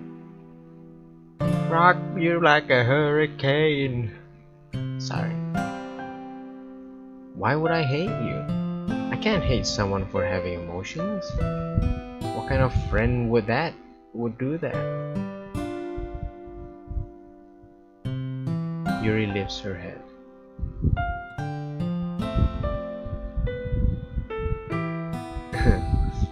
Yeah, me too. Thanks, Yuri. I like being friends with you too. I feel kind of awkward saying something like that, but I'm doing my best to help Yuri feel better. Anyway, yeah. Yuri and I walk to the nearest water fountain. Once we fill up the water pitcher, we return to the classroom.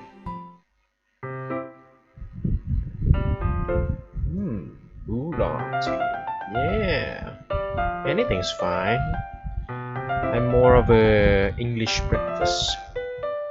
Or something more like Ceylon. Something tough. Thick. Sorry.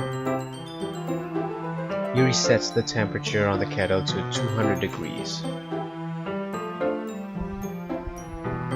You really do this properly, don't you?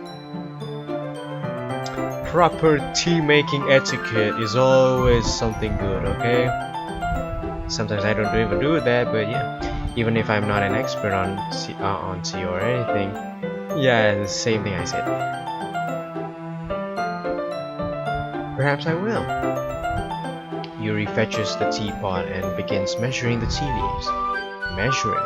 Ah. To my surprise, she even starts humming a little to herself. You must be in a good mood now.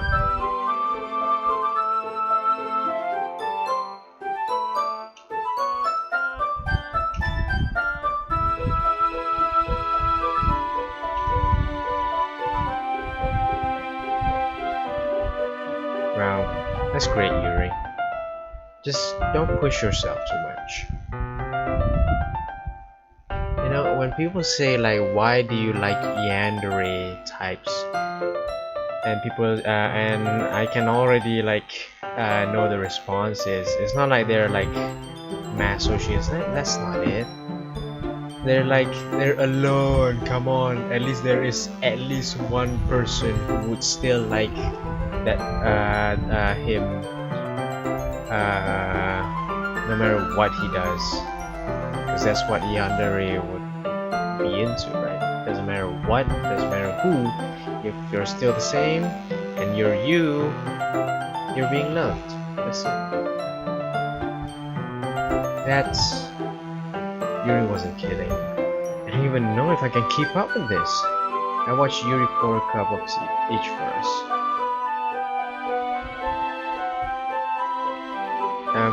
Why is that?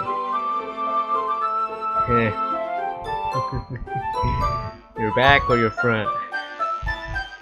Ah, sorry, I didn't realize. Is that so? I wonder why is that? Yes? Huh? You want this?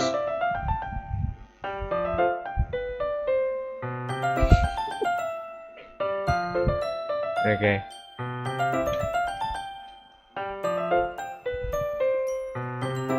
Yeah, she said it, she said it. She said it. It's most likely because my... Oh yeah. I know. If you don't, welcome to the party. Your posture, right? Yes. Always hunched over like that while reading. Yes, yes. I have to.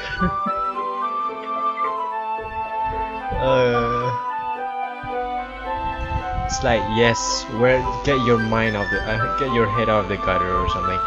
Okay, your head is in the wrong place right now. Fair enough.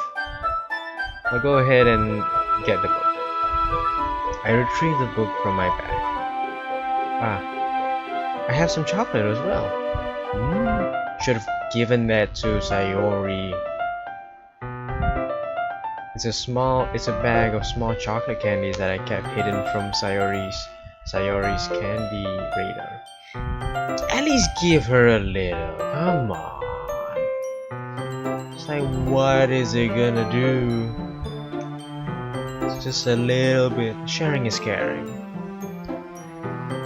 I take it since it'll go well with the tea. Maybe. I don't know. I mean, I've done it. I've tasted it. You know, chocolate with tea, hot tea, warm tea. But it's as if in sync, we assume the same reading position as last time, each holding one half of the book. Except this time, our bodies are even closer to each other.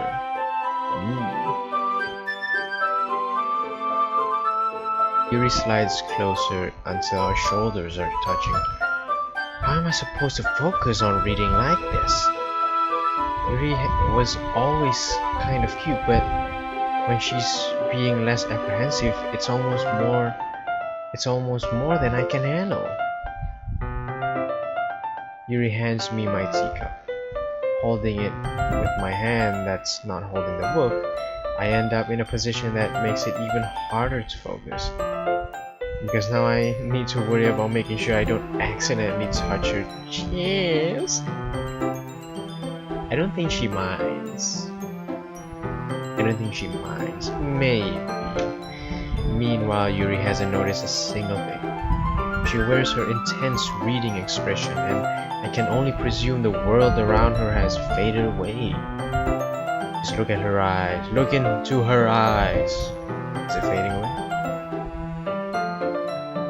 After a few minutes, I finally managed to relax a little. I put the teacup between my legs. Why? And fumble with the chocolate wrapper. Sorry. Let me do this. I briefly let go of the book to finish opening the wrapper. You can have as much as you want. You sure? Oh, you're right. I didn't even think about that. Messy eater. Not mine. Not me. My bad. Are you sure? Yes. It's beautiful. I like how like these particles just like coming in. Wow. Yuri opens the book with both hands. She holds it so that I don't have any harder of a time reading from it. But as a result, her left arm is practically resting on top of my leg. That's how. That's close. I mean, like, alright. Which leg though? Well, in that case, Yuri is already totally focused on reading again. I take a chocolate candy and pop it into my mouth. Then I take another chocolate and I hold it up to Yuri. She doesn't even look away from the book. She simply parts her lips as if this situation was completely natural. But that means I can't stop here. I apprehensively place the chocolate in her mouth. That's a small piece. Okay. My Malaysian standards are way too big, okay? Just like that, Yuri closes her lips over it. Yuri's expression suddenly breaks. Yuri looks at me like she needs to confirm what just happened. Sorry.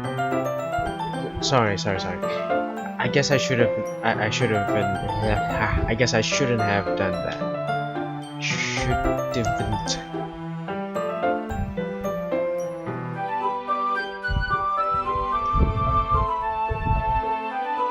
Yes, friends do. I mean, not really in this kind of context, but yeah, that's all it was. Just between friends, nothing else. I see. The situation has gotten really tense. Yuri tries to return to... Look at her, she's practically into it. She's like, oh, I'm gonna continue reading, yes. It's like, it's not dead, it's just like, she's like... I just noticed. Like there's like a shift in her eyes or something. Yeah! There's a shift, you can see it. Okay, this one part here, if you can see it, and... Sorry, it's just tiny little details that I just like. But I can just, but I can tell just by her expression that she can't focus now. My heart is pounding.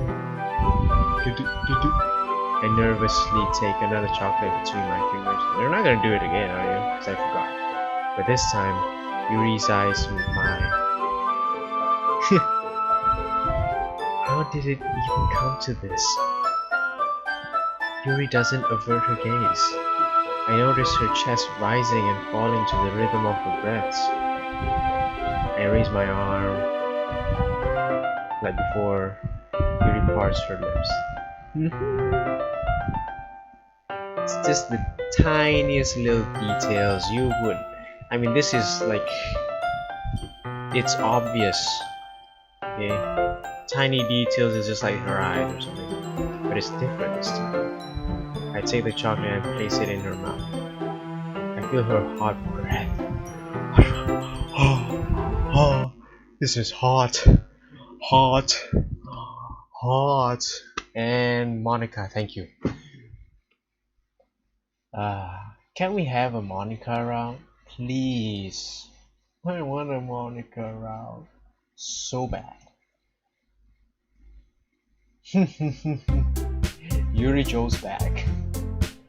It's time to share poems. Yes. Yeah, of course. I think Monica, while she says that, the part where she would say, Max, you can help me with this stuff, right? It's like, I'm not sure if she's talking about the Max here or the Max here, because I'm thinking she's just like, okay, let's just get this all, you know, fixed up.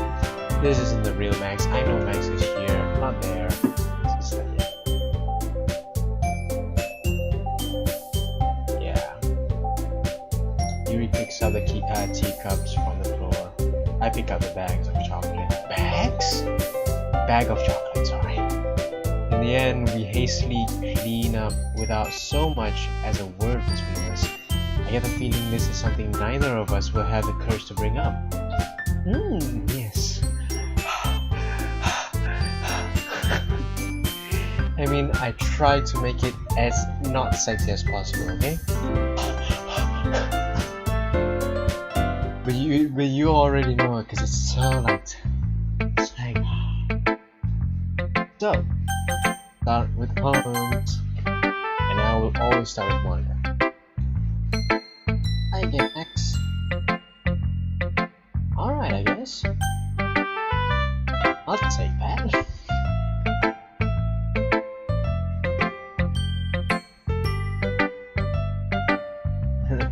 I wouldn't count on that. Never name. Sure, here you go.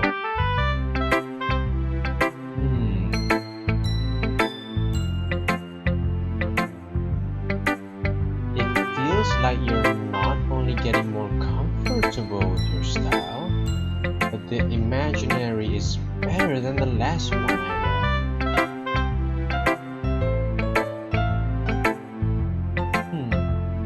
wore. Also,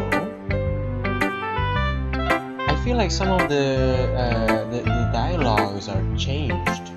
Because, I guess so. You can't deny that she's talented.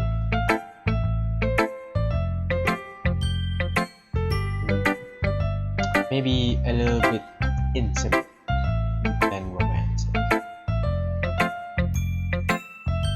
I feel like there's like something on my... I noticed that too.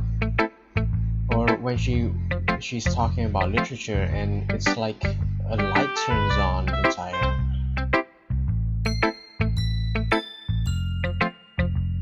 When you tried? I hope you don't mean that in a bad way.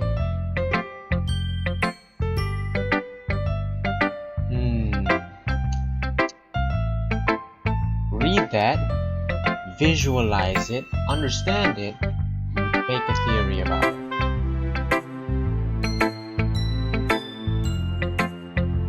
Nah, I cannot lie. Like, I cannot. I am into Monica. It's just, that's it. Okay, it's Monica. It's not Yuri. It's not Natsuki. It's not Sayori. It's Monica.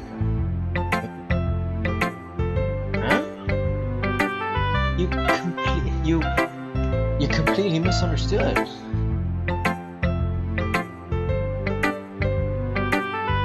Wait, really? A fictional one.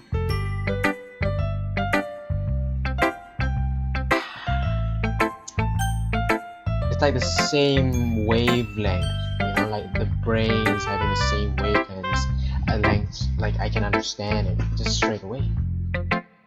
It's like the protagonist is a fictional character, while we, the player, are the real ones. Monica kind of whispers that last part to me. See?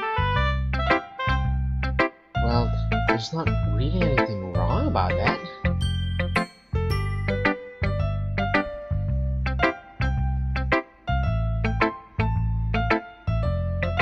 Alright, let's take a look.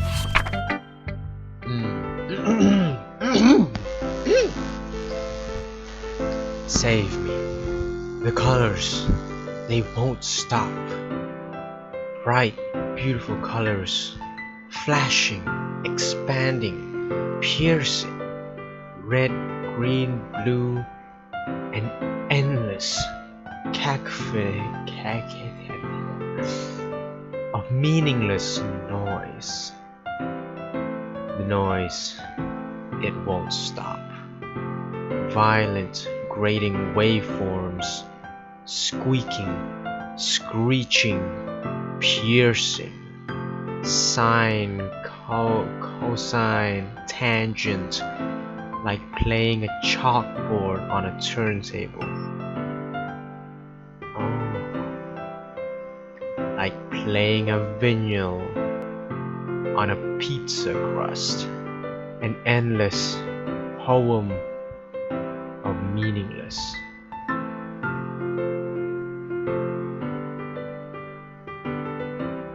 Load me. Sorry. It's even more abstract than your last one.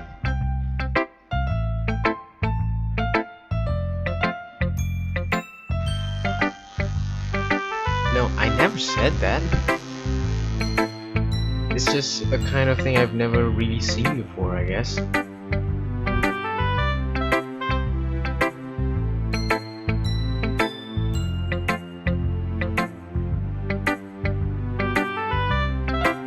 See, it's still hard for me to tell what's it about though.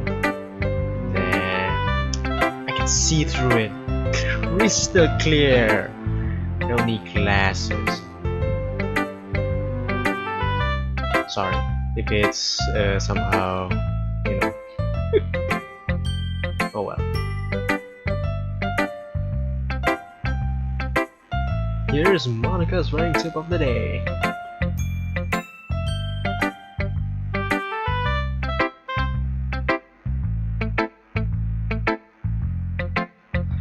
I know. Unexpected, yes.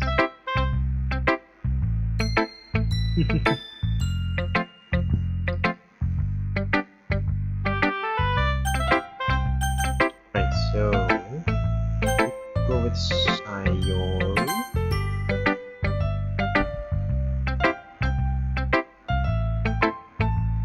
Nice feeling.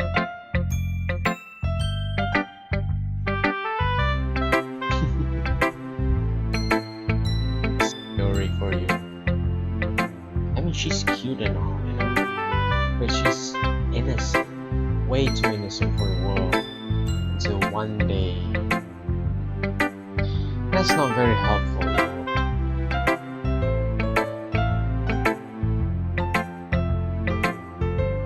I'm not sure that's exactly how it works. And again, I guess conveying feelings is a pretty important part of this whole thing. Yeah, maybe. Honestly, I don't even know what kind of writing you like in the first place.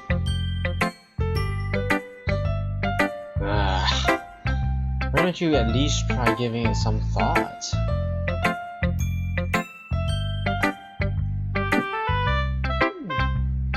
Yeah, right. We are always thinking about other people. You need to think about yourself once in a while.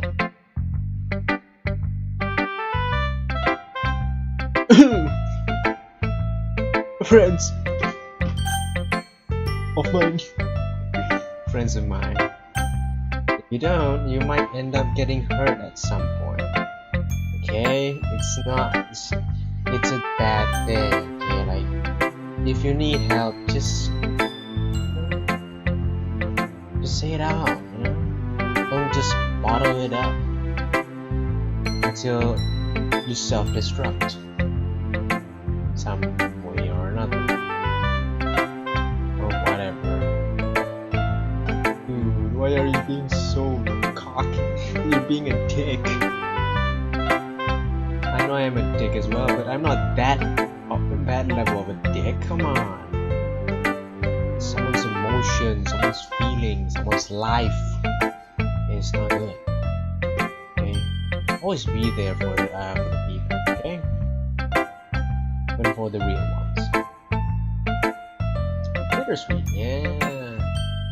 I feel like at least one of my friends I've met in this year at least. This year? I think it's this year. No, it was last year. Did I meet her last year or did I meet her this year? I don't know, it feels like we're just like long lost friends.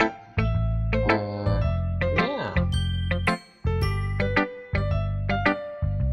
Happy and sad? Can't see you liking something sad, Sayori. Say.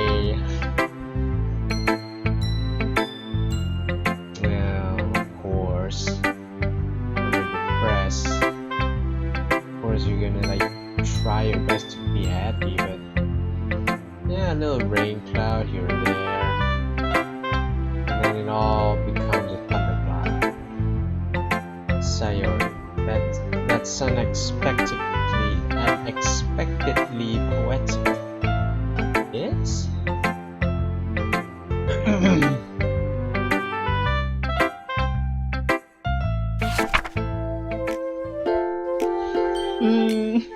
The first thing I read, and I was just like, no, don't bottle it up.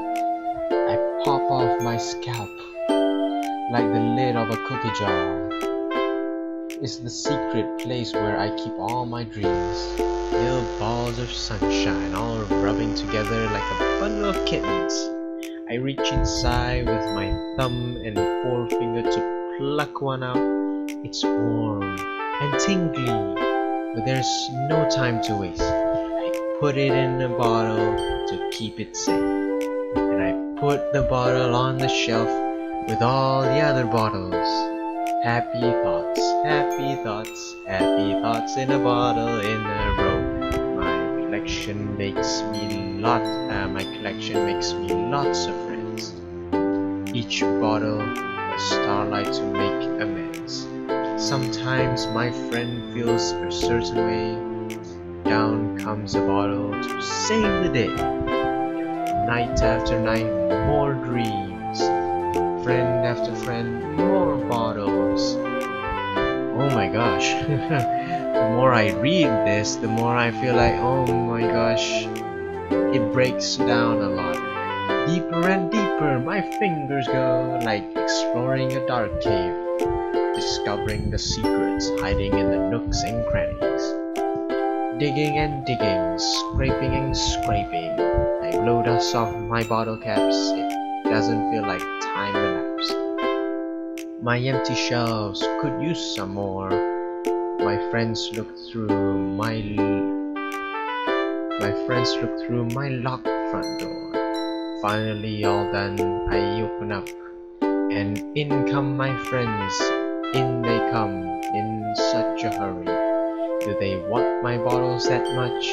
I frantically pull them from the shelf, one after the other, holding them out to each and every friend, each and every bottle. Every time I let one go, it shatters against the tile between my feet.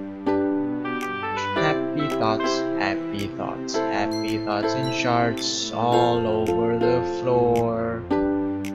They were supposed to be for my friends who aren't smiling. They're all shouting, pleading something, but all I hear is echo, echo, echo, echo inside my head.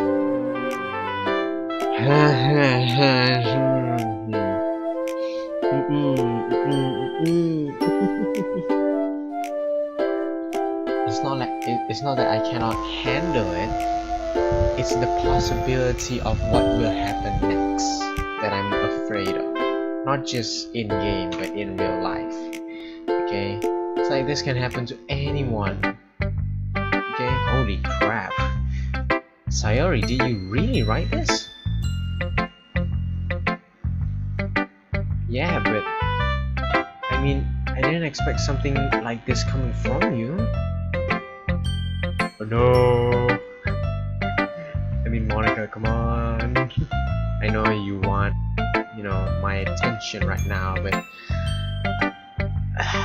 could have done it a different way. I see that. It's almost kind of creepy. Well, not exactly. Maybe because I'm so used to you being cheerful. Well, never mind. I'm thinking too hard about it. Then just start thinking over. The point is, it came out good. You should be proud of it.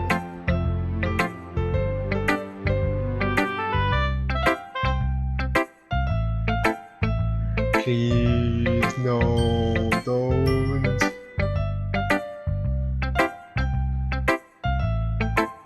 You've gotten pretty passionate about this, huh? I hope you keep it up. You know when like a kid smiles, when a not so annoying kid smiles, they look so cute, and it's just like the innocence.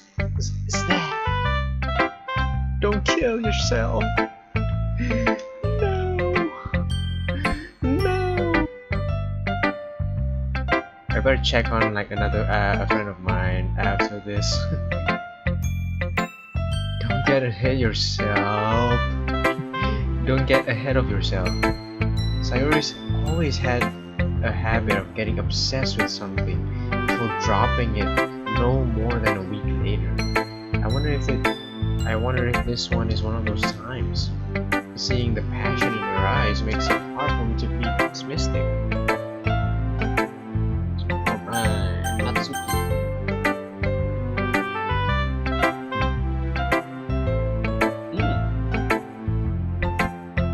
That's good.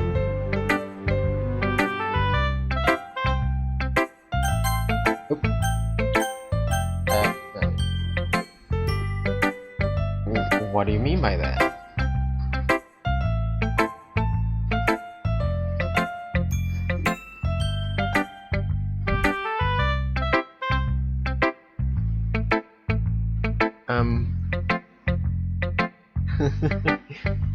What are you talking about?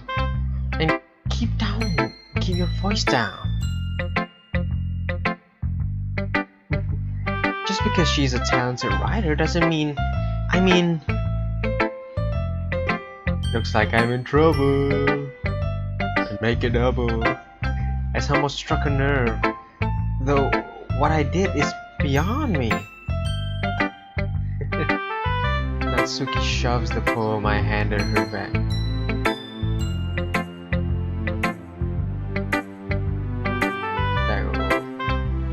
Take your stupid poem. If you wrote it for someone else, don't just show it to me. I have standards, you know. Ouch. Basically, yeah, this is what I get for letting a younger girl step into my business. Unless I want a mind reader, I was destined to be in a world of pain from the start. At least Natsuki wasn't really the girl I was trying to impress in the first place.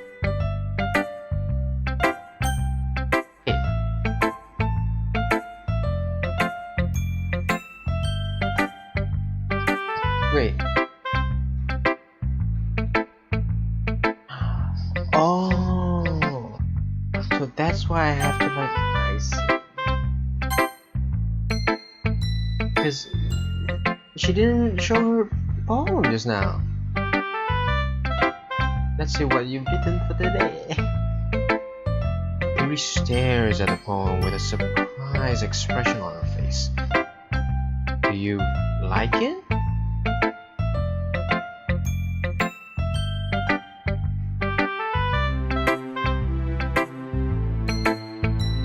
Maybe that's why you did a good job at explaining it. I really wanted to try give it more imagery.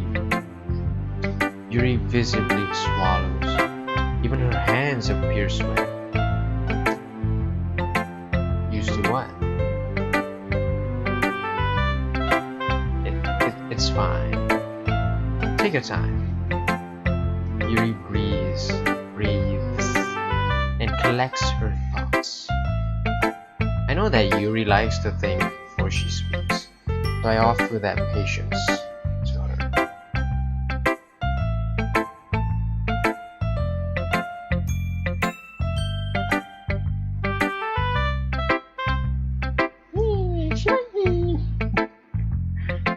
That's not gonna live long though. Maybe. Yuri nods. Really? I don't believe it.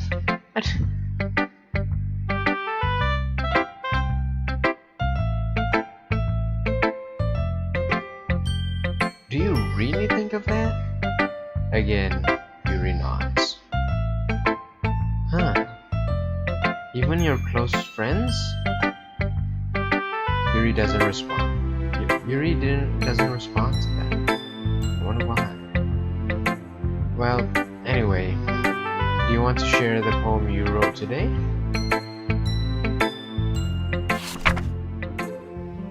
The raccoon.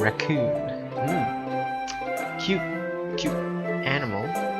So it happened in the dead of night while I was slicing bread for a guilty snack. My attention was caught by the scuttering of a raccoon outside my window. That was, I believe, the first time I noticed my strange tendencies as an unordinary human. I gave the raccoon a piece of bread, my subconscious well aware of the consequences. Well aware that a raccoon that is fed will always come back for more. The enticing beauty of my cutting knife was the symptom. The bread, my hungry curiosity, the raccoon, an urge.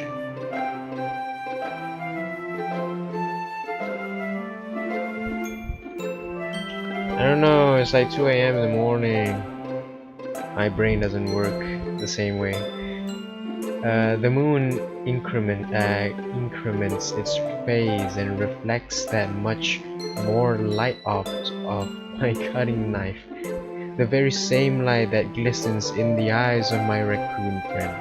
I slice the bread, fresh and soft. The raccoon becomes excited. Or perhaps I'm merely projecting my emotions into the newly satisfied animal. The raccoon has taken to following me. You could say that we've gotten quite used to each other. The raccoon becomes hungry more and more frequently, so my bread is always handy. Every time I brandish my cutting knife, the raccoon shows me its excitement. A rush of blood. Classic Pavlovian conditioning. Is that what it writes? Pavlovian or Pavlovian? I slice the bread, and I feed myself again. For those who understands what this means, keep it to yourself, and call me up or something, okay? We need to talk. We need therapy. We need to talk. Let's have a fun time together, right? It's like stop with all that nonsense. Let me help you. Let people help you. Friends, family, help you. Bit too daring. You can see that. It's a lot more metaphorical. I don't know if it's my fault, but I can't begin to imagine what this poem is about.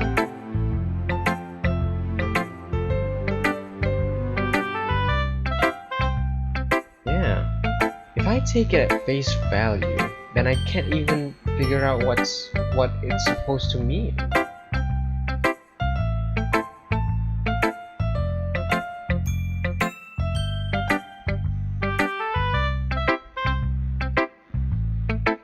Why do you keep them to yourself?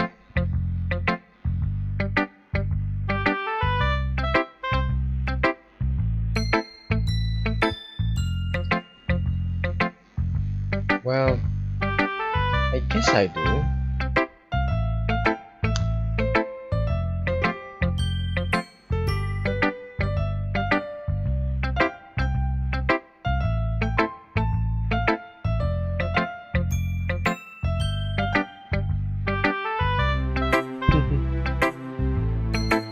That's exaggerating a little bit.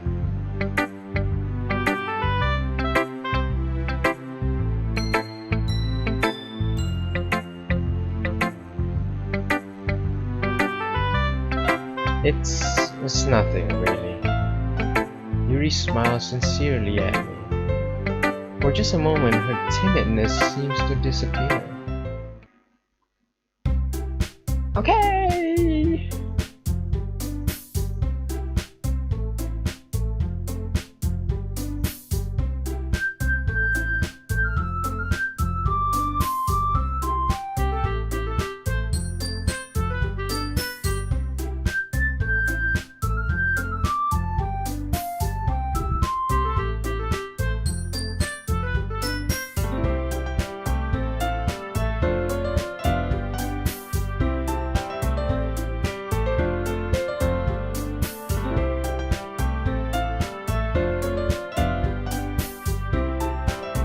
Maybe I can be part of it. Sayori, who's been coloring a poster, holds it up for us to see.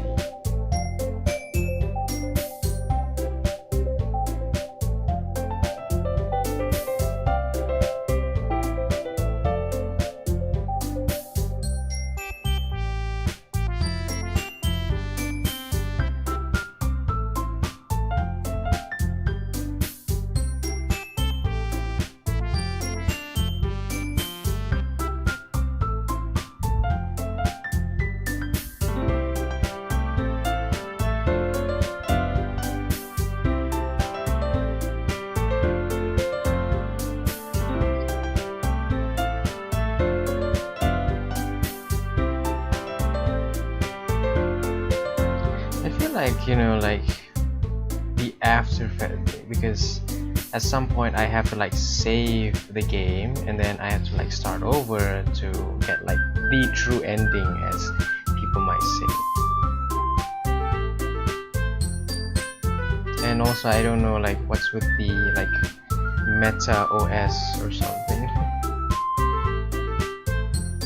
Maybe it's because because the game is on PS5 and PS4 and Nintendo Switch. on Switch as well, so I guess they had to put that there.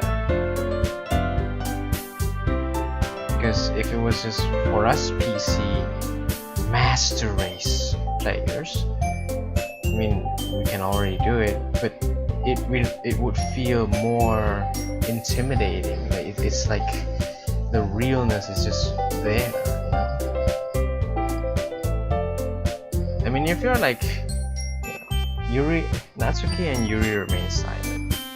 Sayori looks worried. I guess that leaves me no choice. I agree. I don't think it's too much to ask. I think that Sayori and Monica have been trying really hard to get new members. The least we can do is help them out a little bit.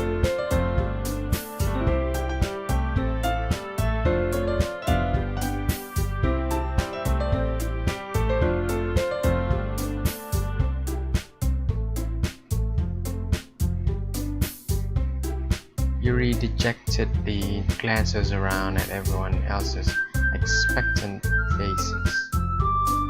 I almost read it as feces.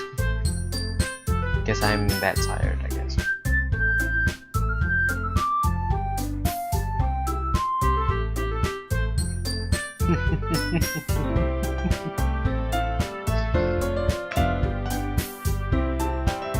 Even Monica is just like, oh gosh, you'll be fine.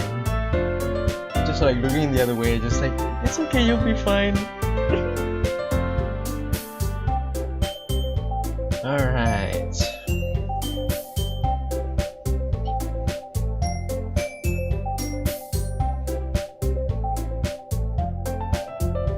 My Monica, just like, sorry, I know I'm supposed to be like, you know, like relating to the what's going on right now, but I know they're like talking about the festival, which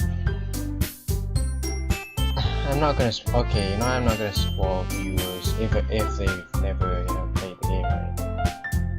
Monica flips through her notebook to the specific poem she has in mind for herself. She then stands behind the poem. The way they fly. Monica begins reciting her poem. Her clear, confident voice fills the room. More than that, her inflection is pristine. She knows exactly how to apply emotion behind each line she recites, bringing the words to life. Is this something she's done before? Or is she simply a natural?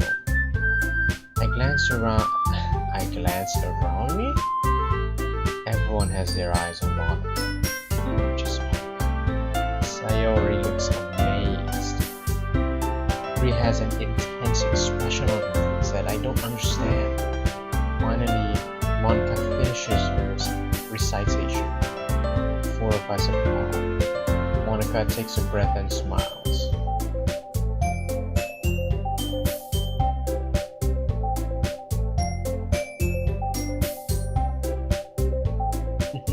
Yuri clutches a sheet of paper between her hands and stands up. Keeping her head down, she walks quickly over to the podium. Yuri anxiously glances at each of us.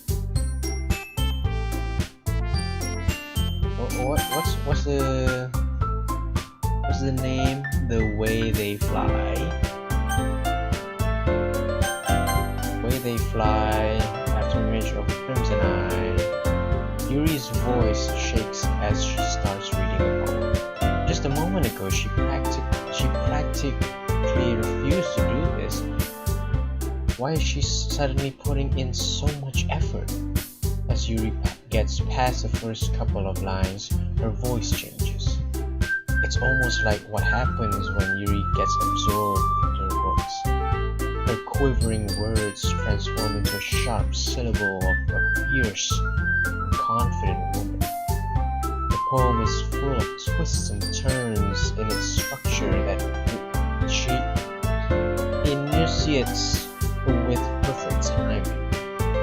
Must be a rare glimpse to the whirling fire Yuri keeps concealing inside her head. Suddenly, she finishes. everyone is stunned. Yuri snaps back into reality, glances around her, snaps back to reality, as if she bewildered even herself. It's up to me to save the situation. Yeah, go up, hero. I'm the first to start replying. Everyone joins me afterwards, and we give Yuri the recognition she deserves. It's not that we didn't want to applaud for her, but we were caught so off guard that we must have forgotten. As we applaud, Yuri holds the poem to her chest and rushes back to her seat. That was fast. Looks like Yuri is down for the count. Sayori hops out of her chair and cheerfully walks to the podium. My medal.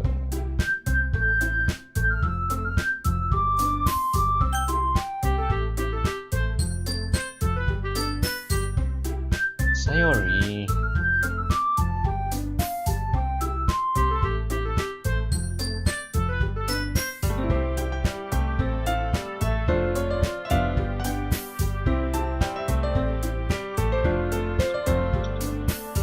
Sayori begins her poem. Somehow it feels like her soft voice was made as a perfect match.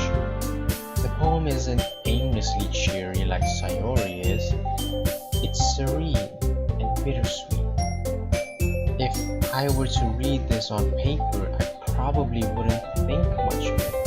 But hearing it come from Sayori's voice almost gives it a whole new meaning. Maybe this is what Sayori meant when she said she likes my poems. It's like I get to reach more deeply into someone I thought I knew through and through. Sayori finishes and we applaud. I did it!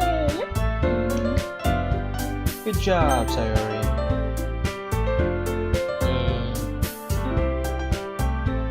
Cheer her up.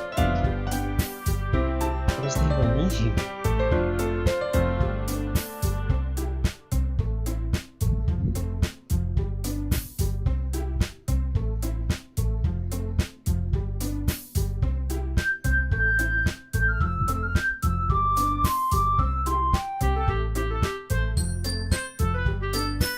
Oh, yeah, sometimes, I almost forgot, there's like an Easter egg or something that could happen.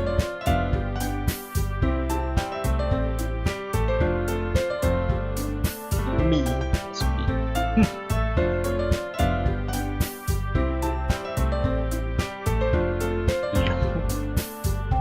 Okay. It's fine. I might as well get it over with. But it's not like I have much of a selection of what to read. I just have to go with what I wrote for today.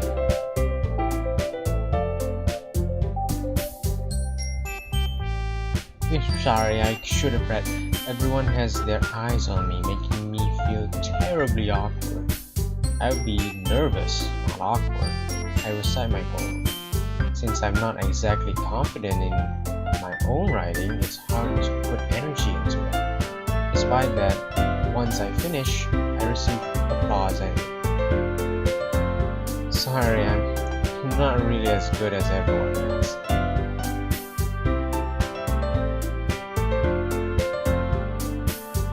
Yeah, maybe.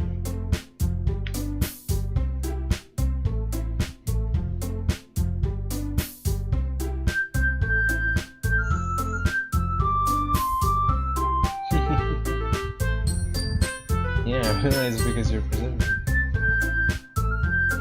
No, don't jump. Natsuki takes a breath. When she starts reciting the poem, her sour attitude disappears a little. While she's a little unenthused, her poem has a rhythm and rhyme to it. Natsuki trademark style, and it works surprisingly well when spoken aloud. The words feel like they bounce up and down, jump, as she's called it, as if giving life to the poem. Natsuki finishes and everyone applauds. She huffs back to her seat.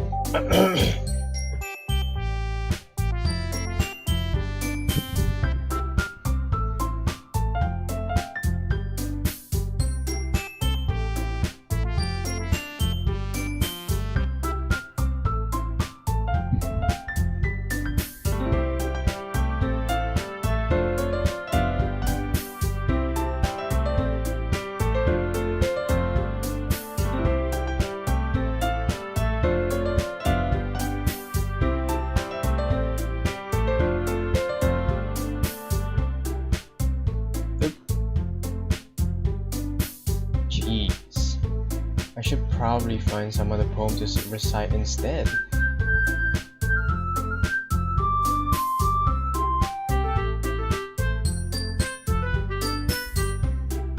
I always like that pose, even though some say it's like, doesn't it hurt or something? It's like, it's cute, okay? And I like it when she does that pose. Yeah, no problem.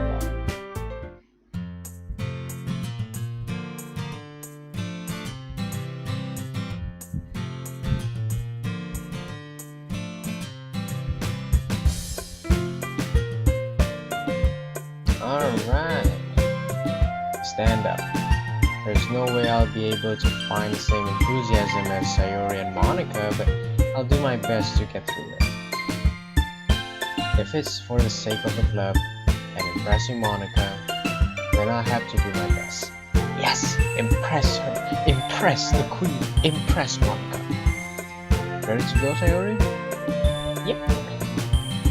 Okay, you two.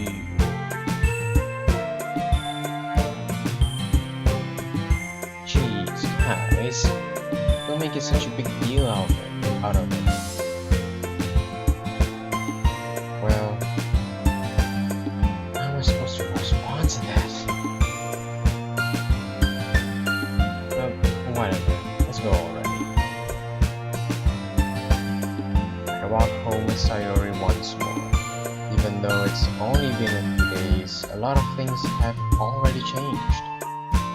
Sayori is being a little quieter than usual on the way home. Hey Sayori.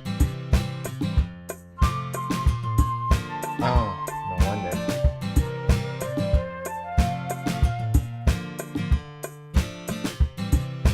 Sayori fumbles with her words.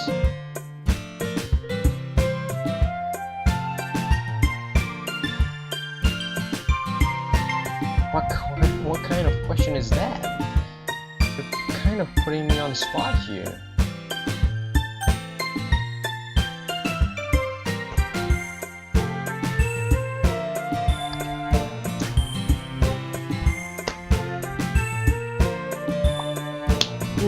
I don't know. One way or the other, it's gonna have the same outcome, so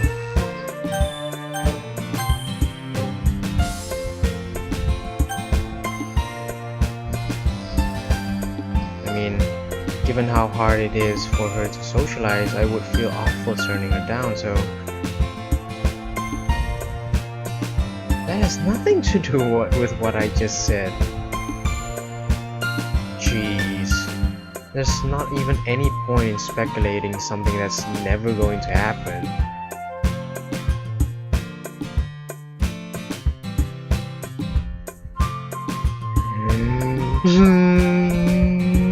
Don't say that! Don't say that! Don't say that, Sayori. I wish I can just like hug you.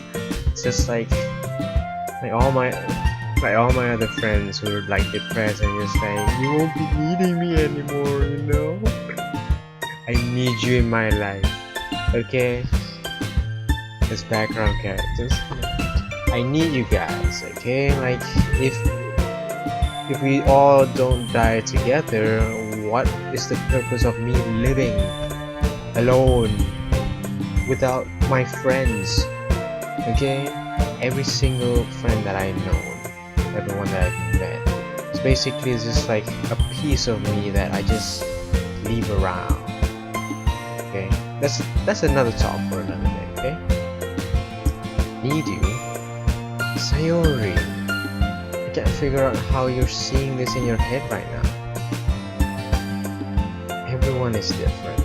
Nobody in the club is a replacement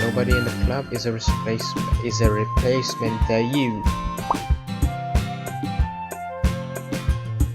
The conversation trails off, and I'm left feeling awkward. But it was kind of her fault for trapping me with such a weird question. I can't just lie to her. Excuse me. I need to save. Save. Can I save it here? I'll save it here. Okay. It's auto-save, I guess. But if there's something that makes her happy, I wouldn't hate to take that away from her. That's why I said there's no point in speculating. Then again, the festival is only a few days away. Who knows what will happen at that time? Okay, then I'll save it right here. Yes. Yeah, that's where it's waiting. Okay, I guess that's gonna,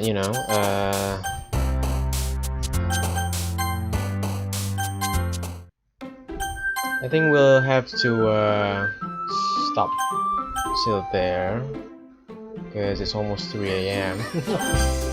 even though it's unhealthy. But yeah, I think after that we'll continue on with this Yuri route, and then we'll go with the Natsuki's route, and finally Sayori's route, possibly just to get the true ending. Alright, so yeah, exit Ddlc and return to the desktop. Yes, but this is not my desktop. Oh. The side stories are stories of friendship. Okay. Oh, okay. I see. Alright.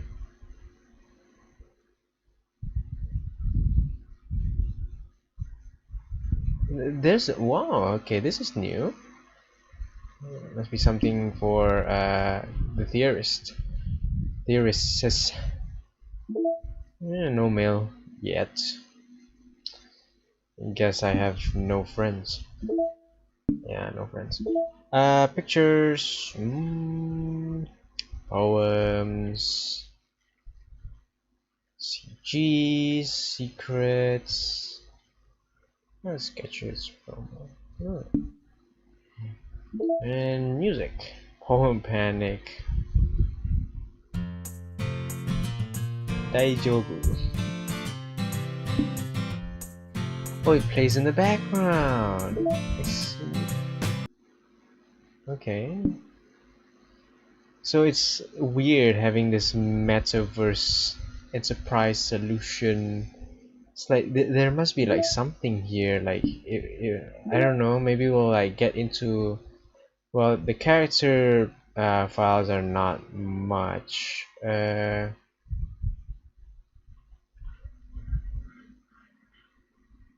Oh, what is this? What is this? Oh.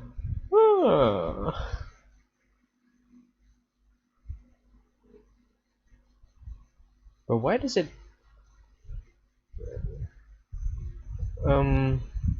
okay, internal.